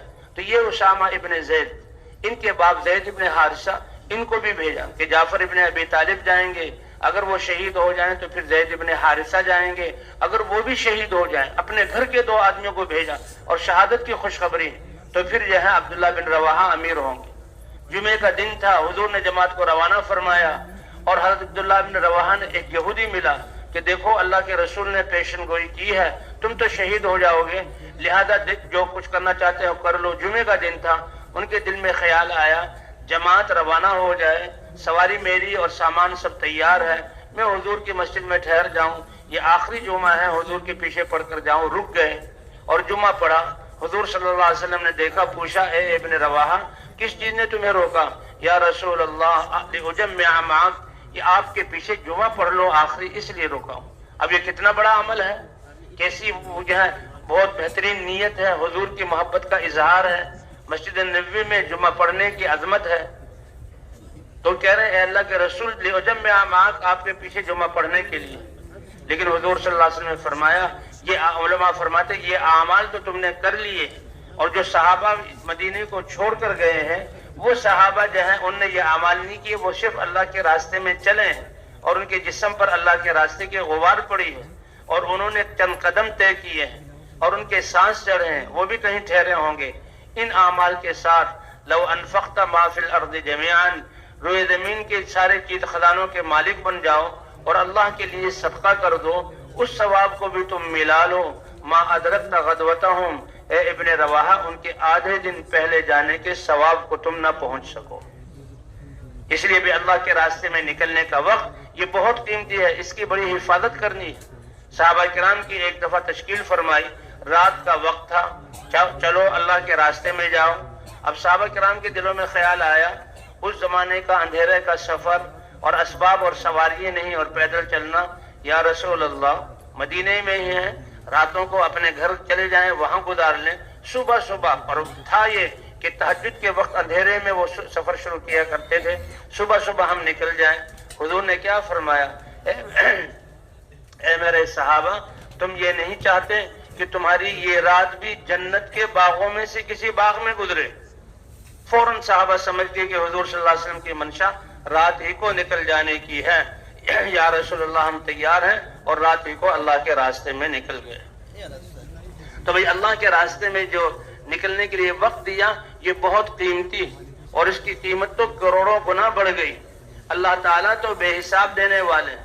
فرمایا نیکی کا ارادہ کر لیا تو 1 نیکی لکھی جائے گی، اور نیکی کو کر لیا تو 10 نیکیوں کے برابر ثواب سے ابتدا ہوگی، اور جتنا اخلاص ہوگا وہ بڑھتا چلا جائے گا. فرمایا کھجور بھی اخلاص کے ساتھ صدقہ کی ہے تو اس کھجور کا ثواب بھی بہت پہاڑ کے برابر اللہ تعالیٰ بنا دیں گے. جی ہاں، اس لیے بھی ایسے وقت کی حفاظت کرنا کہ یہ ہمارا وقت ضائع نہ ہو. اور پھر اس محنت میں 2 بنیادی چیزیں ہیں، ایک اجتماعیت ہے اور ایک نقل و حرکت ہے. ایک اجتماعیت ہے اور ایک نقل و حرکت ہے. کہ کام کرنے والے اور مسلمان اور کلمہ پڑھنے والے ان کے دل آپس میں جڑے ہوئے، ظاہر اور باطن کے مقصد بھی ایک ہے، دل بھی جڑے ہوئے ہیں، فکر بھی ایک ہے، اور ظاہری طور پر بھی یہ سب اکٹھے ہیں۔ اس لیے اکٹھے رہنا، یہ تو مسلمان جو ہے ایک جسم کی طرح ہے۔ جب تک دین تھا اور دین کی دعوت کی وجہ سے دین زندہ تھا تو سب مسلمان ایک جسم کی طرح تھے، اور جب دعوت کا کام چھوٹا، دین کی کمزوری آئی، تو آج مسلمان مختلف قبائل اور مختلف شکلوں اور مختلف زبانوں میں جو ہے متفرق ہو گیا، بٹ گیا۔ اس محنت کے ذریعے اللہ پھر دوبارہ جوڑ رہے ہیں۔ تو ایک تو اجتماعیت ہے کہ جو جماعت بن گئی وہ اکٹھی رہے، اور ایک ذمہ دار اس کے ساتھ رہے، اور دوسری نقل و حرکت ہے۔ اللہ تعالیٰ کی یہ مہربانی ہے کہ جو چیز زندگی کے لیے جتنی ضروری ہے اللہ نے اس کو اتنا عام اور آسان کر دیا۔ اب یہ ہوا انسانوں کے لیے کتنی ضروری ہے، اللہ کیسے ہر ایک کو آکسیجن پہنچا رہے ہیں اور انسان سانس لے رہا ہے، اور پانی کتنا ضروری ہے، اللہ کیسے پانی دریاؤں کے ذریعے، چشموں کے ذریعے، اور زمین سے کے کنووں کے ذریعے، بارش آسمانوں کے ذریعے، جھگیوں کے ذریعے پانی پہنچا رہے ہیں۔ تو یہ اللہ کا دین اور یہ محنت ساری انسانیت کے لیے ہے۔ اس لیے محنت کرنے والوں کی نیت ساری انسانیت اور قیامت تک آنے والے نسلیں ہیں، اسی کے مطابق اللہ اجر عطا فرمائیں گے، اور اسی کے مطابق اللہ تربیت فرمائیں گے۔ تو بھئی ساری انسانیت کی نیت کرتے ہیں نا انشاءاللہ۔ ہم نے تو اپنے بچوں کو بھی اسی بنیاد پر، کتنا خوش قسمت بچہ ہے جو مسلمان گھر میں ماں باپ، ایمان والے ماں باپ کی گود میں آیا، یہ کتنے بڑے مقصد کے لیے اللہ نے، یہ اس امت کا ہے، فرد ہے جس امت کو اللہ نے چنا ہے، اس کی تربیت بھی اس بنیاد پر ہو۔ اس لیے بھئی جماعت جب بن جائے اکٹھی رہے، اور جیسے عرض کیا نیت تو ہماری پوری دنیا میں جانے کی ہو، اور جہاں بھی ہماری تشکیل ہو جائے۔ فرمایا یہ نکلنے والے، جب ان میں یہ صفات ہوں گی کہ جب ان کو نکلنے کے لیے کہا جائے، اور جہاں کے لیے بھیجا جائے، اور جس کے ساتھ بھیجا جائے، اور جتنے وقت کے لیے بھیجا جائے، یہ نکلنے کے لیے تیار ہوں، اور نکلنے کے زمانے میں بھی کام کے تقاضوں کو اپنے ذات اور اپنے گھر اور کاروبار کے تقاضوں پر مقدم کریں، تو ان کی محنت کو قبول فرما کر پھر اللہ ہدایت کی ہوائیں چلائیں گے، اللہ ہدایت کے سورج کو طلوع کریں گے۔ اب تو ہم سیکھنے کی عمر میں اور اپنے جہاں پرانے جذبات کے ساتھ اس کا یہ اثر دکھا رہے ہیں، تو اللہ ہمیں اپنی خواہشات سے نکال کر صحیح جذبات اور صحیح طریقے پر آنے کی توفیق عطا فرمائے۔ تو بھائی انشاءاللہ تیار ہیں، جہاں بھی جس کے ساتھ بھیجا جائے تیار ہیں انشاءاللہ۔ اب دعا کے بعد اس میدان سے جانا ہے۔ اب جماعت پہلے سے اکٹھی ہو جائے، ذمہ دار کے ساتھ جمع ہو جائے، آپس میں فکر کو ایک کر لے، اور بھائی نکلنے کا مقصد کیا ہے کہ ہماری ذات سے لے کر سارے مسلمان پورے دین پر چلنے والے، تقوی کی زندگی پر چلنے والے، اور اس دین کی محنت کو پوری دنیا میں لے کر جانے والے بن جائیں۔ یہ بار بار مذاکرہ ہوتا رہے اور یہ چیز ہمارے سامنے رہے۔ اب جہاں تشکیل ہوئی ہے وہ دیکھ لیا جائے کہاں تشکیل ہوئی ہے، وہاں کے حالات معلوم کر لیے جائیں۔ تبلیغ والوں کا حالات معلوم کرنے کا مقصد کیا ہے کہ وہاں والے دین کے اعتبار سے، دین کے اہتمام کے اعتبار سے، اور دین کی محنت کے اعتبار سے کس سطح پر ہے، کیونکہ ہر مسلمان کلمہ گو کو اس محنت والا کہ حضور کی محنت کو حضور کے طریقے پر کرنے والا بن جائے، اور ساری دنیا کے انسان قیامت تک آنے والی نسلوں کو اپنے سامنے رکھ کر چلے، تو اس پر جو ہے وہ لانا ہے۔ اس لیے بھائی جو ہے ہم یہ بار بار مذاکرہ ہوتا رہے، اور جو ہے زیادہ راہ جمع کرنا یہ توکل کے خلاف نہیں ہے بلکہ حکم ہے، زیادہ راہ جمع کر لیا جائے، صحابہ کرام بھی، لیکن جو ذات اللہ نے جو دیا ہے اللہ نے اسی پر بس اکتفا کر کے نکلے، اور جب یہ توشق اللہ پر بھروسہ کر کے نکلے اور اللہ سے مانگے۔ صحابہ کرام جو نکلتے تھے، فرمایا بعض صحابہ کرام جب نکلنے کے لیے کہا جاتا تو رک جانے کا سوال ہی پیدا نہیں ہوتا، اور سفر بھی پیدل ہوتے تھے، اور سفر بھی جنگلوں میں اور بیابانوں میں، اور پھر ایسے لوگوں کی طرف جو دشمن ہے، تو کوئی اپنے گھر سے سوکھے روٹی کے ٹکڑے لے لیتا، کسی کے گھر میں پنیر کے ٹکڑے ہیں وہ لے لیتا، سب سے زیادہ قیمتی کھجور جس کے گھر میں وہ لے لیتا، حتیٰ کہ وہ صحابہ کے جن کے گھروں میں کھجورے میں نہیں گٹھلی ہیں تو وہ گٹھلی ہی اپنے تھیلے میں رکھ لیتا۔ پوچھنے والوں نے پوچھا گٹھلیوں کا کیا فائدہ ہے، یہ آدمی چبا تھوڑی سکتا ہے؟ فرمایا دل کی تسلی کے لیے گٹھلی ہم لے لیتے تھے تاکہ جب بھوک لگے تو اس کو منہ میں ڈال کر چوستے رہیں اور دل تھوک نگلتے رہیں اور تسلی دے دیں۔ اس کو تو برداشت کر لیا، لیکن اللہ کے راستے سے رک جانا اس کو برداشت نہیں کیا۔ اسی لیے صحابہ کرام کو اللہ نے جہاں چنا حضور صلی اللہ علیہ وسلم کی صحبت کے لیے، ایک موقع پر کافی گٹھلیوں سے ایک کھجور ملتی تھی. ایک کھجور سے کیا ہوتا ہے؟ انہوں نے فرمایا کھجور کی قیمت بھی ہمیں اس وقت معلوم ہوئی جب کھجوریں ختم ہو گئی اور گٹھلیوں کو چوستے تھے اور بھوک لگی اور سفر جاری ہے لیکن رکے نہیں. اور پھر کیا ہوا کہ لاٹھیاں ہمارے پاس تھی, درخت بیریوں کے درخت ملے, وہ ہم پتے جھاڑتے تھے, دھو کر ان پتوں کو کھا کر پیٹ کی بھوک کو ختم کرتے تھے. لیکن ارادے میں اور حرکت میں فرق آ جائے ایسا نہیں, حتیٰ کہ یہ نوبت آئی کہ پاخانے بھی بکری کی مینگنی کی طرح سے ہوتا تھا اور پھر اللہ مدد کرتے تھے. ابو عبیدہ بن جراح کے لشکر کو ایک پہاڑ جیسا مچھلی ملی اور ایک موقع پر حضور صلی اللہ علیہ وسلم نے جتنا توشہ تھا ایک چمڑے کا دسترخوان بچھایا, تھوڑا سا ڈھیر اس پر بن گیا, دعا کی کہ اپنے اپنے توشہ دانوں کو بھر لو. صحابہ نے سارے توشہ دان بھر لیے اور پھر بھی کھانا اتنا باقی تھا. پانی ختم ہوا تو یہ نہیں کہ بھی کہاں انتظام کریں, جمع ہو حضور صلی اللہ علیہ وسلم کے پاس. حضور نے فرمایا کہ تمہارے پاس جتنا پانی ہے اس کو ایک برتن میں جمع کر لو. سب کو جمع کیا. حضور صلی اللہ علیہ وسلم نے اس میں اپنا ہاتھ ڈالا. جب ہاتھ ڈالا تو حضور کی انگلیوں سے پانی کے چشمے جاری ہو گئے. صحابہ نے اپنے سارے برتن بھر لیے, جانوروں کو بھی پلایا اور خود بھی پیا اور پھر بھی پانی باقی رہ گیا. علماء فرماتے ہیں کہ اللہ نے صحابہ کو اس قربانی پر ایسا پانی دیا کہ یہ پانی آب زمزم سے بھی زیادہ افضل ہے. آب زمزم جنت سے آ رہا ہے اور یہ پانی حضور کے جسم سے نکل کر آیا. دریائے فرات پر پہنچے یا بحرین کے سمندر پر پہنچے, کشتی کوئی نہیں ہے, صحابہ کرام رکے نہیں بلکہ علا الحضرمی رضی اللہ تعالیٰ عنہ نے فرمایا سم اللہ واقتحموا, کہ اللہ کا نام لو اور سمندر پہ اپنے آپ کو ڈال دو. یہ تو اللہ کا پیغام لے کر جا رہے ہو, یہ سمندر ڈبو کیسے سکتا ہے؟ یہ اللہ پر یقین کہ جو مجھ پر جیسے یقین کر لے گا ویسے معاملہ کروں گا. صحابہ فرماتے ہم نے بسم اللہ پڑھ لی اور پیدل, گدھے پر, گھوڑے پر, اونٹوں پر ہم نے سمندر میں اپنے آپ کو ڈال دیا. پانی کی لہریں ویسے ہی ہیں, موجیں آ رہی ہیں, لیکن یہ پانی صحابہ کے جب اس کو پورا سمندر پار کیا, کتنا بڑا پارٹ ہوگا, یہ چھوٹا فاصلہ نہیں تھا. اور جب دوسری طرف پہنچے تو سمندر کا پانی صحابہ کے جانوروں کے کھروں کو بھی نہیں لگا تھا. زمین پر جب پاؤں رکھا تو وہ پاؤں بالکل خشک تھے. اللہ نے ایسے مسخر کیا. اس لیے بھی اللہ کے راستے میں جو اللہ نے دیا اس پر جہاں لے کر, اور اللہ پر اسباب یہ جہاں اس کو چھوڑنا نہیں, اختیار کرنا, لیکن بھروسہ کس پر ہو؟ اللہ پر ہو.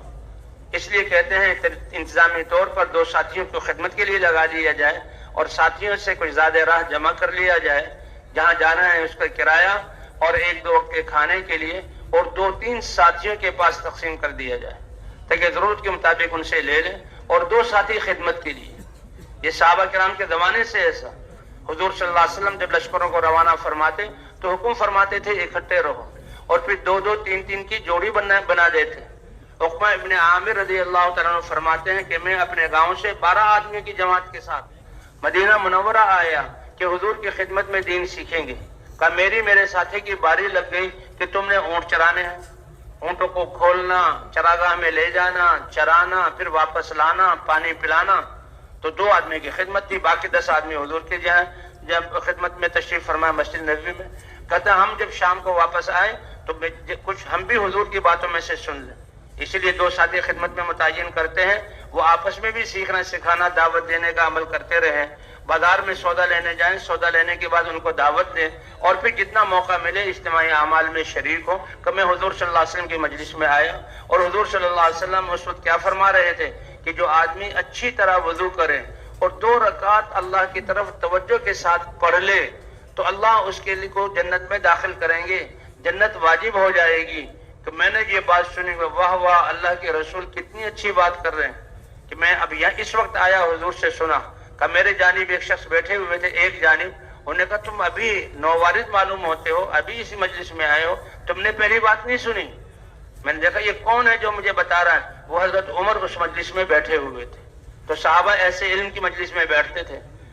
فرمایا اس سے پہلے اس سے بھی اچھی بات کی کہ کیا کہ آدمی ابھی نماز پڑھنا تو بہت بڑا عمل ہے, یہ وضو جو نماز کے لیے کر رہے ہیں کہ جو آدمی اچھی طرح وضو کرے اور وضو کر کے کہے اشہد ان لا الہ الا اللہ واشہد ان محمدا عبدہ ورسولہ, یہ کلمہ پڑھ لے تو کہا اس کے لیے 8 دروازے کھل جاتے ہیں جنت کے, جس میں سے چاہے داخل ہو جائے. تو ویسے دو آدمی کی خدمت ہو، وہ جو ہے ٹکٹ وغیرہ لینا، سواری والوں سے بات کرنا، اور پھر اس میدان سے ہم اللہ کے راستے میں چلیں۔ اب اس سواری کے انتظار کی وجہ سے ہم اپنے سفر کو مؤخر نہ کریں، نکل پڑیں۔ حضور صلی اللہ علیہ وسلم کے کتنے اسفار پیدل، جی ہاں، حضور صلی اللہ مدینہ مکہ مکرمہ میں 13 سال گھاٹیوں پر چڑھ رہے ہیں، لوگوں کے پاس جا رہے ہیں، دعوت دے رہے ہیں، اور آپ کا جہاں طائف کا سفر یہ پیدل تھا۔ پیدل چلنے پہ تو ہر قدم پر اللہ نے کیے۔ وہ تو حضرت ابوبکر صدیق حضرت اسامہ کے لشکر کو روانہ فرما رہے ہیں، فرمایا چھوڑ ابو بکر کو پیدل چلنے دے، اے خلیفہ رسول آپ سوار ہونے کا نہیں، ابو بکر پیدل ہی چلے گا، تم اپنی سواری پر رہو گے۔ کہ اللہ کے راستے میں جہاں نکلنے والا ہر قدم پر 700 نیکیاں اور 700 گناہ معاف ہوں گے اور 700 درجات بلند ہوں گے۔ اس لیے بھائی دو کی جوڑی بنا دی جائے اور پیدل سفر شروع کر دیں، راستے میں انشاءاللہ کوئی نہ کوئی سواری کا انتظام ہو جائے گا۔ اتنا بڑا مجمع ہے ماشاءاللہ، ہزاروں جماعتیں ہیں۔ اب جب سفر کر رہے ہیں تو دو کی جوڑی ہو، جو ساتھی ہوں اور آگے پیچھے ہوں، راستے میں ذکر کرتے ہوئے، دعوت دیتے ہوئے، اعمال کرتے ہوئے، سیکھتے سکھاتے ہوئے جانا، کوئی اب ہمارا لمحہ ضائع نہ ہو، اور راستے پہ چلتے ہوئے اپنی نظروں کی حفاظت کرنی ہے۔ اب اسٹیشن پہنچے ہیں یا بس اڈے پر پہنچے ہیں، بس آنے میں دیر ہے، اور جو ہے اسٹیشن گاڑی آنے میں، تو ساتھی دو ہو کر پھر متفرق تقسیم کر دیں، تاکہ جتنے بھی لوگ وہاں بیٹھے ہوئے انتظار میں ان کو وہ دعوت دیں۔ مسلمان کا وقت مل جانا یہ ہمارے لیے بہت بڑی نعمت ہے، کہ ان کے لیے ہم ان کے علاقوں میں جا کر ان کا نام معلوم کر رہبر کو لے کر ملاقات کریں گے، اور یہاں اللہ نے ہمیں ساتھ ملا دیا۔ اب اس سفر میں جتنا زیادہ دعاؤں کا اور سنت طریقوں کا اہتمام ہوگا، اتنا ہی ہماری تربیت ہوگی، اور ہمارا یہ کام ہمارے لیے اور دوسروں کے لیے فائدہ مند ہوگا۔ صحابہ کرام، حضور صلی اللہ علیہ وسلم نے فرمایا انسان جب اپنے گھر سے چلے تو آخری سب سے بڑا تحفہ کہ 2 رکعت نفل پڑھ کے پھر گھر سے نکلے۔ تو بھئی ہم بھی ہوں، جب بھی ہم ایک جگہ سے دوسرے سفر کریں، سفر سے پہلے 2 رکعت نفل پڑھ لیں، اور جتنا دعاؤں کا اہتمام ہوگا اور ہمارے اعمال میں حضور صلی اللہ علیہ وسلم کی سنت کی اتباع ہوگی، یہ عمل ہمارے لیے بھی تربیت کا ذریعہ بنے گا، اور طاقتور بن کر جہاں امت کے لیے بھی تبدیلی کا ذریعہ بنے گا۔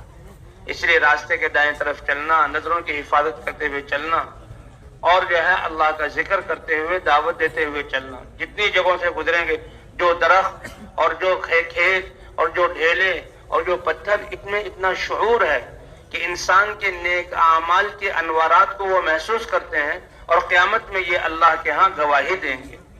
یہ زمین کے حصے بھی جہاں اس کو احساس ہوتا ہے، اسی لیے تو نیک آدمی جب چلتا ہے تو زمین کو احساس ہوتا ہے، اور قبر میں رکھا جاتا ہے تو زمین کہتی ہے جتنے لوگ میری پشت پر چلتے تھے سب سے زیادہ محبوب تم تھے، آج میرے حوالے ہوئے ہو تو میرا معاملہ بھی دیکھو گے، اور وہ اس کے لیے وسیع ہو جاتی ہے۔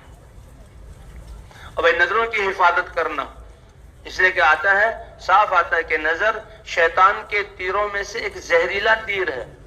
یہ نظر جس چیز، حلال چیزیں بھی جن کو دیکھیں تو پھر اس کی تصویر دل میں آ جاتی ہے، وہ اس کا اثر دل میں آ جاتا ہے۔ آج کل کی دنیا کی چیزیں وہ ایسی اللہ کی پناہ، ایسی ان کی شکلیں اور ایسے ان کے جو ہے زیب و زینت کے لبادے چڑھائے ہوئے کہ پھر انسان کے دل میں آ کر پھر نہ ذکر میں دل لگتا ہے اور نہ نماز میں۔ اکثر شکایت، یہ دھیان نہیں بن رہا۔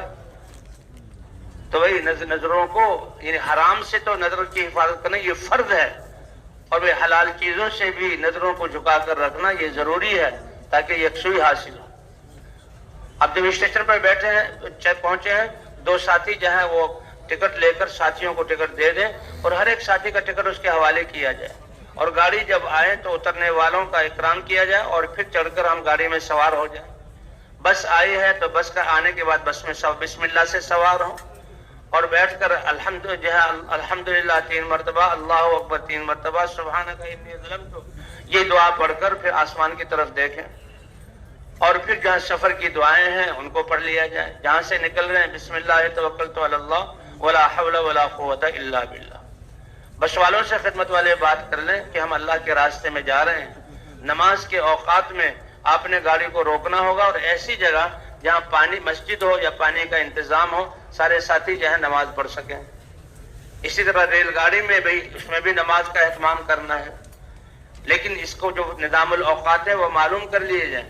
اگر گاڑی کسی اسٹیشن پر اتنا زیادہ رکتی ہے 10-12 منٹ، کہ ہم اتر کر باجماعت نماز پڑھ لیں پھر تو اترا جائے، ورنہ گاڑی ہی میں جو راستہ اور دروازوں کے پاس جگہ ہوتی ہے 3-3 5-5 آدمی یہ جماعت کر کے نماز پڑھیں۔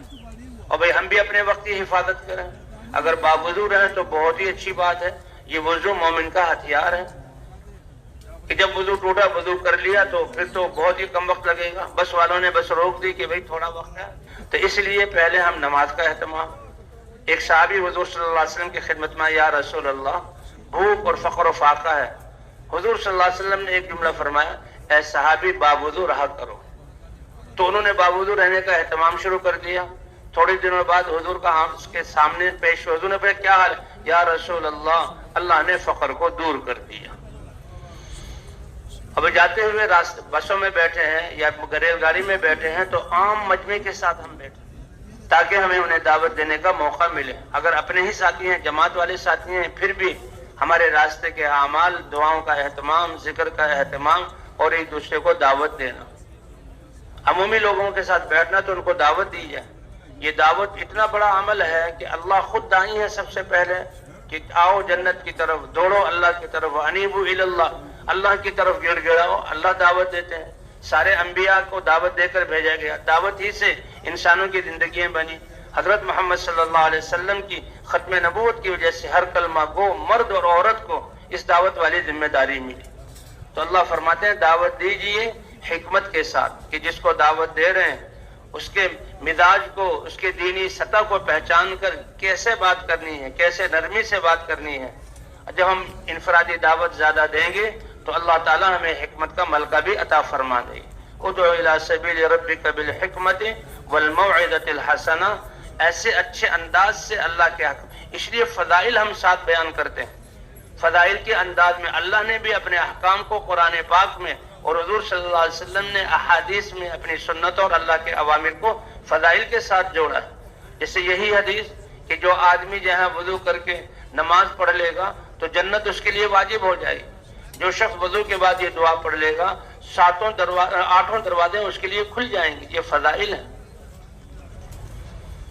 اس لیے جو ہے یہ اس کا استحضار ہو تو بھائی ہم دعوت دیجیے حکمت کے ساتھ اور اچھے انداز کی نصیحت فضائل کے ساتھ۔ اب حکمت میں سے یہ ہے کہ جب پہلی دفعہ نام پوچھ لیا اور چند سوالات کر لیے اسی سے اندازہ ہو جائے گا، اور یہ بھی معلوم کر لیا کہ آپ نے کہاں اترنا ہے تاکہ کتنا وقت ہے۔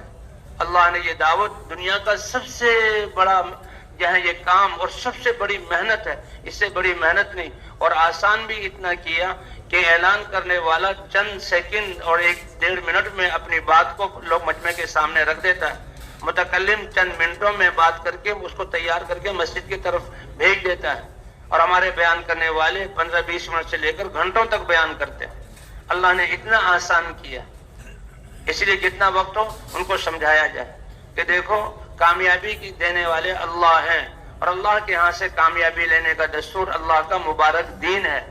دین زندگیوں میں آئے گا تو اللہ اس دنیا کے حالات بھی ٹھیک کر دیں گے، آخرت میں بھی کامیابی دیں گے، اور دین کے آنے کا ذریعہ حضرات انبیاء کرام کی محنت ہے، اور حضرت محمد صلی اللہ علیہ وسلم کی ختم نبوت کی وجہ سے یہ اتنا اونچا کام اللہ نے اس امت کے ہر فرد کو دیا ہے۔ اس کو فضائل سنائے جائیں، نبیوں کے واقعات سنائے جائیں، اللہ کی مددیں اس کے سنائے جائیں، اور اللہ کے راستے پر نکلنے کے لیے تیار کیا جائے۔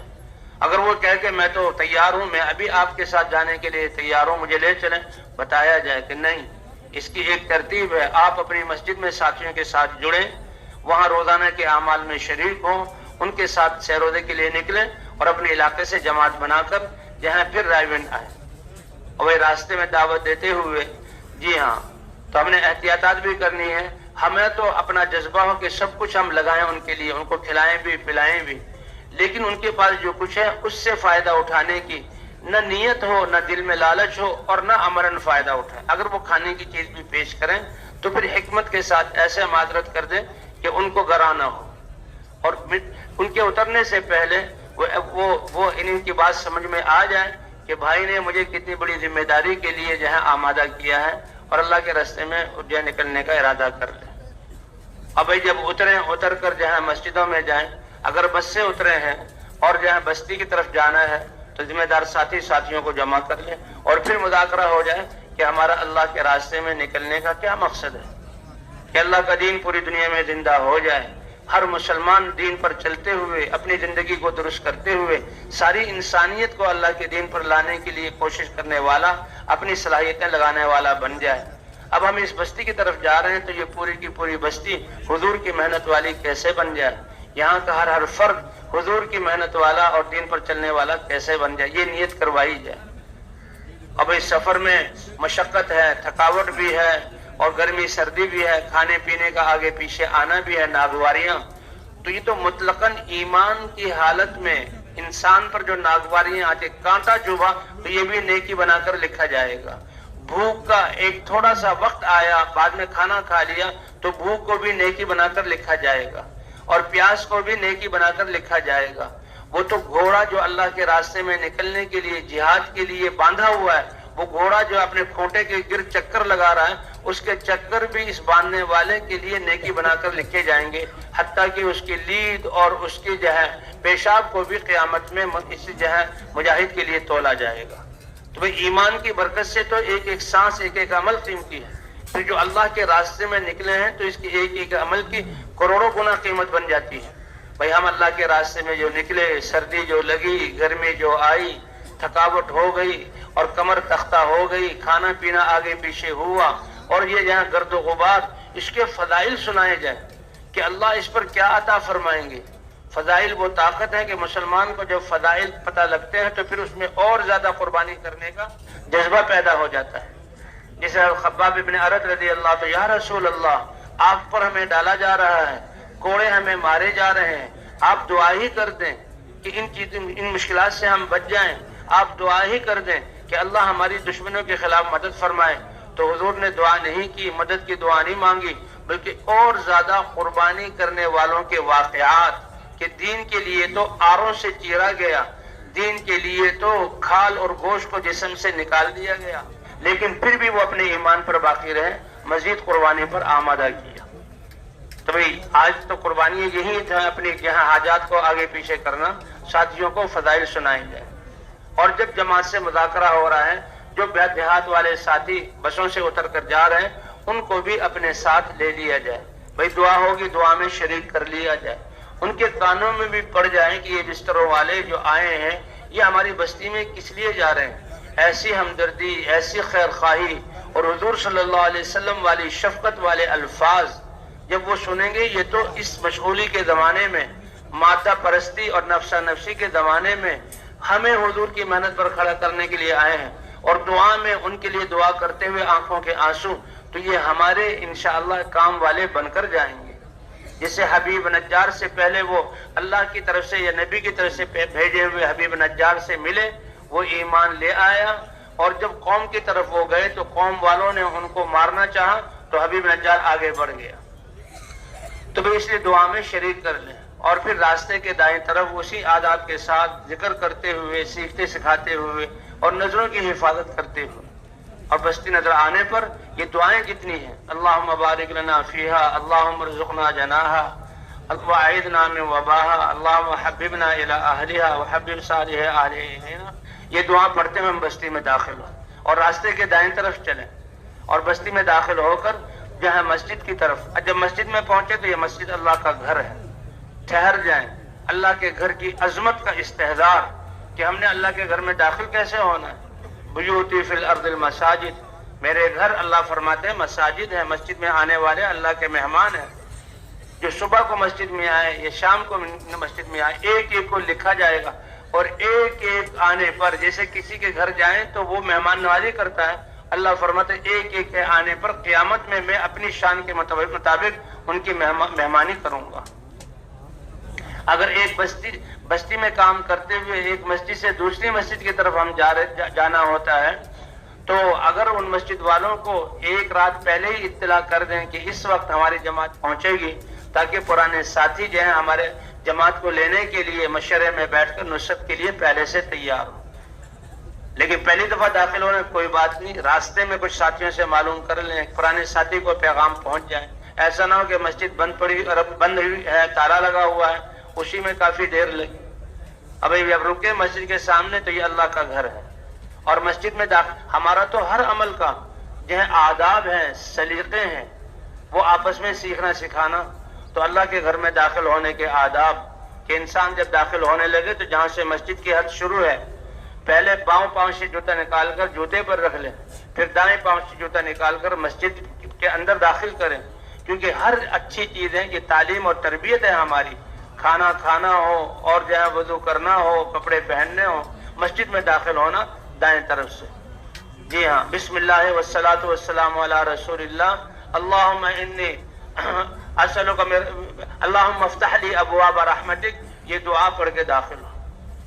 اب مسجد میں داخل ہوتے ہی ہمارے ساتھ سامان ہے، اگر وہاں کوئی حجرہ اور کمرہ جماعت والوں کے لیے ہے تو سامان وہاں رکھا جائے، اور اگر حجرہ امام کا یا کسی خاص کا ہے، ہمارے لیے نہیں، تو پھر مسجد میں. لیکن مسجد میں داخل جیسے دائیں پاؤں سے داخل ہو تو بدبودار چیز، یہ مٹی کا تیل ہے یا جہاں گیس کا چولہا ہے، ان چیزوں کو لے کر مسجد میں، اور لہسن اور پیاز کچے، ان کو لے کر داخل نہیں ہونا. فرماتے مساجد یہ اللہ کا گھر ہے، یہ تو ان کو تو خوشبودار رکھنے کا حکم ہے، اور فرشتے اس میں ہوتے ہیں، اور فرشتے سے نور کے بنے ہوئے ہیں. جب ایک انسان کو ایک بدبو سے تکلیف ہوتی ہے تو وہ فرشتوں کو کتنی تکلیف ہوگی. مسجد میں بسترے بالکل مرتب کر کے کونے میں اس طرح کے صف کا جو ہے وہ حصہ جو ہے ہم جو ہے اس کو مشغول نہ کریں، اس طرح داخل ہو جائیں. اور سب سے پہلے مسجد کی صفائی کے دور صفائی کر دیں، ٹینکی میں پانی بھرنا ہے بھر دیں، وضو کی جگہ کو صاف کر دیں، اور پہلے وضو کر کے سارے ساتھی 2 رکعت نفل پڑھیں اور اللہ سے مانگیں. کیونکہ دعوت اور دعا، جیسے دعوت انسانوں کو اللہ کی طرف بلانا، دعا اللہ سے رحمت مانگنا. تو اے اللہ ہمارے دل بھی اپنے دین کی طرف مائل فرما، اور اے اللہ جن لوگوں میں ہم محنت کرنے آئے ہیں، اے اللہ ان کے دلوں کو بھی دین کی طرف مائل فرما، اور ہمارے یہاں آنے کو ان کے اللہ کے اپنے راستے میں نکلنے کا ذریعہ بنا دے. تو اللہ سے خوب مانگے، اور خوب مانگ کر پھر جو ہے ہم سب مشورے کے لیے بیٹھ جائیں. بستی والوں کو اطلاع ہے، پرانے ساتھی وہ تو پہلے سے آ جائیں گے، یا ہم نے اطلاع بھیج دی آ جائیں گے، تو پھر وہاں بستی والوں کو ساتھ لے کر ہم مشورہ کریں. جہاں اللہ نے یہ ایک عالمی کام دیا ہے، نبیوں والا کام دیا ہے، جس محنت سے انسانوں کے دلوں کا رخ اللہ کی طرف ہوتا ہے، اور یہ انسان اللہ کے دین اور محنت کے ذریعے اللہ کی مدد ساتھ لینے والا بنتا ہے. اتنا بڑا کام دیا تو اس کام کو کرنے کے لیے اللہ نے مشورہ بھی دیا، کہ مشورہ بہت اللہ کا امر ہے، حضور صلی اللہ علیہ وسلم کی سنت ہے. اور مشورے کا مقصد کیا ہے کہ ہم سب کمزور ہیں، سارے ساتھیوں سے رائے لی جائے، ایک چیز کے پہلو سارے ظاہر ہو جائیں، اور ان پہلوؤں کے ظاہر ہونے کے بعد پھر ذمہ دار ساتھی جو ہے وہ فیصلہ کریں. اللہ کے رسول تو آپ پر تو وحی اتر رہی ہے، اور آپ کی تربیت تو وحی کے ذریعے کی جا رہی ہے، اور آپ صحابہ میں سب سے زیادہ جاننے والے، صحابہ کو سکھانے والے ہیں. لیکن امت کو مشورے پر ڈالنے کے لیے اللہ نے فرمایا وَشَاوِرْهُمْ فِي الْأَمْرِ، آپ ان سے مشورہ کیجئے. ہاں آپ ان سے مشورہ کیجئے، ان کی رائے لیجئے، کہ مشورے سے دل جڑیں گے، اور مشورے سے ساتھیوں کا حوصلہ بڑھے گا، اور مشورے کے ذریعے سے ساتھیوں کو اپنی صلاحیتیں دین کے لیے لگانے کا جذبہ پیدا ہوگا، لگانے کا جذبہ، اور ساتھیوں کی تربیت ہوگی مشورے کے ذریعے. اس لیے مشورہ بہت اہم ہے. سارے ساتھی اگر اس وقت کم ہے تو کچھ اعمال کا مشورہ کر لیا جائے، اور تفصیلی مشورہ جب پرانے ساتھی آئیں، بہرحال روزانہ مشورہ یہ ہمارے کام کا حصہ ہے. اللہ بھی فرماتے وَأَمْرُهُمْ شُورَىٰ بَيْنَهُمْ، اللہ نے پہلے نماز کا ذکر کیا، اور بعد میں جو ہے زکوٰۃ دینے کا ذکر کیا، 2 فردوں کے بیچ میں وَأَمْرُهُمْ شُورَىٰ بَيْنَهُمْ، کہ یہ آپس میں مشورے سے معاملے کو طے کرتے ہیں.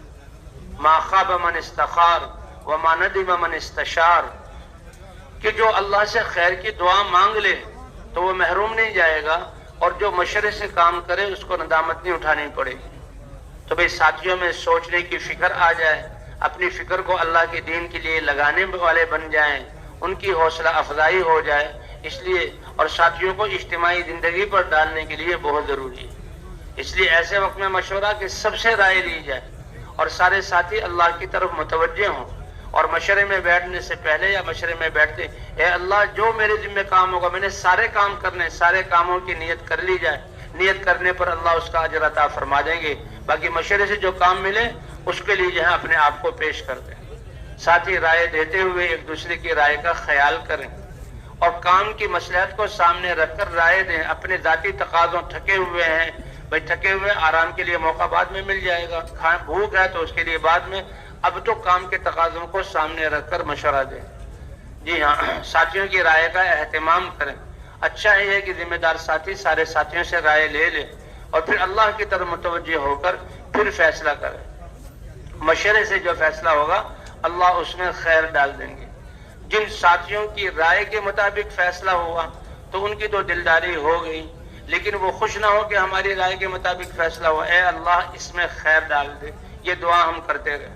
اور بھائی جن ساتھیوں کی رائے کے خلاف مشورہ ہوا، امیر بعد میں کچھ ایسے جملے یا کوئی ایسا معاملہ کہ جس سے ان کی دلداری ہو جائے اور شیطان دیکھو جی ہمارے رائے نہیں سنیں گی. اور جو مشورے میں اختلاف رائے تو ہوگا تاکہ ہر چیز کے سارے پہلو ظاہر ہوں، لیکن جب فیصلہ ہو گیا تو ہم اپنی ساری رائےوں کو جیسے بھول گئے. اب تو جہاں جو مشورے میں طے ہوا سارے ساتھی اپنی پوری قوت اسی پر لگائیں. انشاءاللہ اسی کے مطابق ہم محنت کریں گے، اپنی صلاحیتوں کو لگائیں گے تو اللہ اس میں خیر ڈال دے گا. اس کے بعد مشورے کے بعد اب پوری جماعت کو جہاں گشتوں کے لیے روانہ کریں. 2 ساتھی مسجد میں رہیں تاکہ آنے والوں کو لے ان کو بھی سمجھائیں. 2 ساتھی خدمت میں ہو اور باقی ساتھی 2 کی جوڑی بنا کر پورے گاؤں میں، پورے جو ہے وہ محلے میں جو ہے ہم گشت کریں، ایک سے ملیں. اور اگر ہم مرکز میں گئے ہیں، وہاں کے ساتھی آئے ہیں تو اپنے آپ کو ان کے حوالے نہ کریں، اپنی جماعت کے حالات ان کو بتا دیں اور ان سے بھی مسجدوں کے حالات لے لیں. اور مسجدوں کے حالات لے کر اب ذمہ دار ساتھی یہ فیصلہ کرے کہ میرے ساتھ جو جماعت ہے اس کا فائدہ کہاں کہاں جانے میں ہوگا. مسجدوں کی تعین جماعت کے ساتھی کریں.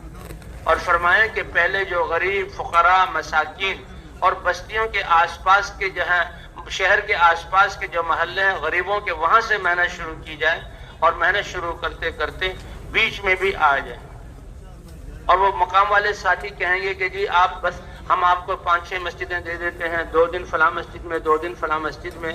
ان سے کہ نہیں، ہمارے ذمہ تو ایک محنت ہے اور ایک کام ہے کہ وہاں پہنچ کر 100% لوگوں سے ملاقات ہو، دعوت ان تک پہنچ جائے، ہم اپنے آپ کو تھکا دیں.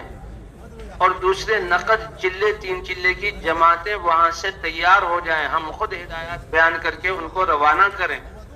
اور ان کو روانہ کرنے کے بعد وہاں جو جماعت ہے وہ مضبوط ہو جائے. اگر جماعت نہیں ہے تو مستقل ایک جماعت کام کرنے والی بن جائے اور ہمارے سارے ساتھی بھی سارے اعمال سے گزر جائیں. اگر جماعت ایسی سمجھدار اور ہمت والی ہے، ایسی دعائیں کی کہ ایک ہی دن میں یہ کام سارے ہو گئے تو پھر اگلی مسجد میں چلے جائیں. ورنہ 2 دن بھی زیادہ کر سکیں، 2 دن میں ان کو پورا کرنے کی کوشش کریں. کہ نقد جماعت کا نکلنا، بھئی یہ سہروزے کی جماعتیں، یہ تو پتہ نہیں ان ساتھیوں کا کب سے سہروزہ رہا ہوا ہے، آپ کی وجہ سے ان کا اپنا ایک مقامی کام کا سہروزہ نکل گیا، یہ تو ان کے مقامی کام کا حصہ ہے. جماعت کے جانے سے تو چلے اور 3 چلے کے لیے 7 مہینے اور سال کے لیے جماعتیں تیار ہوں، اس کی کوشش کی جائے. جی ہاں، تو مقامی طور پر جماعت کو بھی مضبوط کیا جائے. پھر یہ کام تو اگلی مسجد میں چلے جائیں گے. تو اس طرح مسجدوں کو جہاں وہ تعین کی جائے. اور پھر مشورے کے بعد سارے ساتھیوں کو جہاں ایک جماعت کی محنت کو اور فکر کو تقسیم نہ کریں. ساری توجہ یہ مسجد اور مسجد کے آس پاس رہنے والے، اگر وہ کام کے اعتبار سے کہیں دور رہتے ہیں تو وہاں ہم دور جو ہیں 1-2 کلومیٹر کے فاصلے جا کر ان سے وہاں بات کریں اور ان کو ذمہ داری کا احساس دلا کر اللہ کے راستے میں نکلنے کے لیے آمادہ کریں. اگر وہ مقام والے ساتھی جماعت کو تقسیم کریں کہ جی فلاں بیرونی جگہ بیرونی گشت ہے یا فلاں جگہ کوئی تقاضا ہے، تو ہم جماعت کو تقسیم نہ کریں بلکہ اپنی پوری توجہ اس مسجد کے آس پاس والے محلے میں. اب گشتوں میں جہاں کہاں تم گھروں میں داخل ہو دروازے سے، دروازے کیا ہیں کہ وہ جہاں وہاں کے دین کے اعتبار سے امام ہے، مسجد کے متولی ہیں، اہل علم ہے، مشائخ ہیں، ان کی خدمت میں جانا. اور اسی طرح مسجدوں کے دروازے کیا ہیں کہ دنیا کے اعتبار سے جو سردار ہے یا اور کوئی بڑے جو ہے عہدے والے ہیں ان سے جا کر ملنا. اور اسی طرح پرانے ساتھیوں سے بھی ملاقاتوں کے لیے جانا اور عام ساتھیوں سے بھی ملاقات کرنا. مقصود یہ ہے کہ اگر ایک گھر میں 10 افراد ہیں تو اس گھر میں ایک دفعہ گشت کر لیا، ایک دو سے ملاقات کی، یہ کافی نہیں، بلکہ 10 میں سے کتنوں سے ملاقات ہو گئی، ہر ایک سے ملنا ضروری ہے۔ جو جماعت اس ملاقات میں جتنا اپنے آپ کو تھکائے گی اور دعوت دے گی تو اتنی ہی زیادہ جو ہے وصولیاں ہوں گی۔ جیسے ڈول کو کنویں میں ڈالا جائے اور ڈول جو ہے پورا پانی میں ڈوب جائے، بھر جائے، پھر اس کو نکالا جائے بھرا ہوا، تو وہ جماعت جو خوب گشتوں میں اپنے آپ کو تھکائے گی تو وصولی بھی ہوگی۔ کہ یہ کام ہے دعوت میں اب گھنٹوں لگنا اور گشتوں میں پھرنا، گھنٹوں پھرنا، اور اس طرح تعلیم میں بیٹھنا اور نمازوں کو بنانا اور خدمت، اس میں ہم گھنٹوں ہر عمل میں ہم لگائیں، تو یہ پھرنا پھرانا بھی ہمارا 2.5 3 گھنٹے 4 گھنٹے تک ہمارا ہونا چاہیے۔ تو اس کی کوشش کریں گے نا انشاءاللہ۔ جو پرانے ساتھی کام کرنے والے ہیں وہ تو جلدی آ جائیں گے، بھئی یہ سب پرانوں کا مجمع ہے اور اللہ کا فضل ہے، اللہ اس کام کو پھیلا رہے ہیں، اور ہماری محنت نہیں، اللہ اپنے فضل سے لوگوں کے رخوں کو اس طرف کر رہے ہیں، تو بھی لوگ ہماری طرف آ رہے ہیں۔ اس لیے جتنے بھی پرانے ساتھی ہیں وہ اپنی مسجد کے اعمال کو ایسے کریں کہ ہماری مسجدیں بیرون کے مہمان آئیں، جماعتیں آئیں تو سارے ساتھی مقامی کام کرنے والے ہوں۔ بھئی اللہ تعالیٰ جنہیں نعمت دی ہے اپنے فضل سے دی ہے، اور اللہ غیرت والے بھی ہیں۔ جس اللہ نے یہ نعمت دی ہے، ایک عالم کہتے بھی جو دینا جانتا ہے وہ لینا بھی جانتا ہے، کہیں ہماری ناقدری کی وجہ سے یہ نعمت ہم سے چھن نہ جائے، اللہ اس کی حفاظت فرمائے۔ اس لیے اپنی اپنی مسجدوں کے ماحول و مقامی کام میں سارے ساتھی جڑیں۔ یہ مقام کے کام میں یہ بھی ہے کہ جتنے پرانے ساتھی وقت لگائے ہوئے ان کو محنت میں جوڑا جائے، جیسے نیوں پر محنت کرتے ہیں اس سے زیادہ پرانوں کو اپنے ساتھ جوڑا جائے۔ تو بہرحال جی ہاں، تو یہ ملاقاتوں میں علماء کے پاس بھی جانا ہے، وہ اہل علم جو علم میں لگے ہوئے ہیں، شروع ہی سے مدرسے کی چٹائیوں پر بیٹھے فقر و فاقہ اور سادہ زندگی سے علم حاصل کیا، اور اس علم کی امانت کو وہ جو ہے لوگوں تک پہنچا رہے ہیں، تو ان کے پاس جانا ان کا حق بنتا ہے کہ وہ ہمیں اتنی بڑی دولت دے رہے ہیں، تو ان کے پاس جاتے ہوئے کوئی پھل یا کوئی چیز ہدیے کے طور پر ان کے پاس لے جائیں، اور ایسے وقت میں جایا جائے جو ان کے ملاقات کا وقت ہو، سونے کا وقت ہو یا پڑھانے کا وقت ہو، اس وقت ان کو جہاں تنگ نہ کیا جائے۔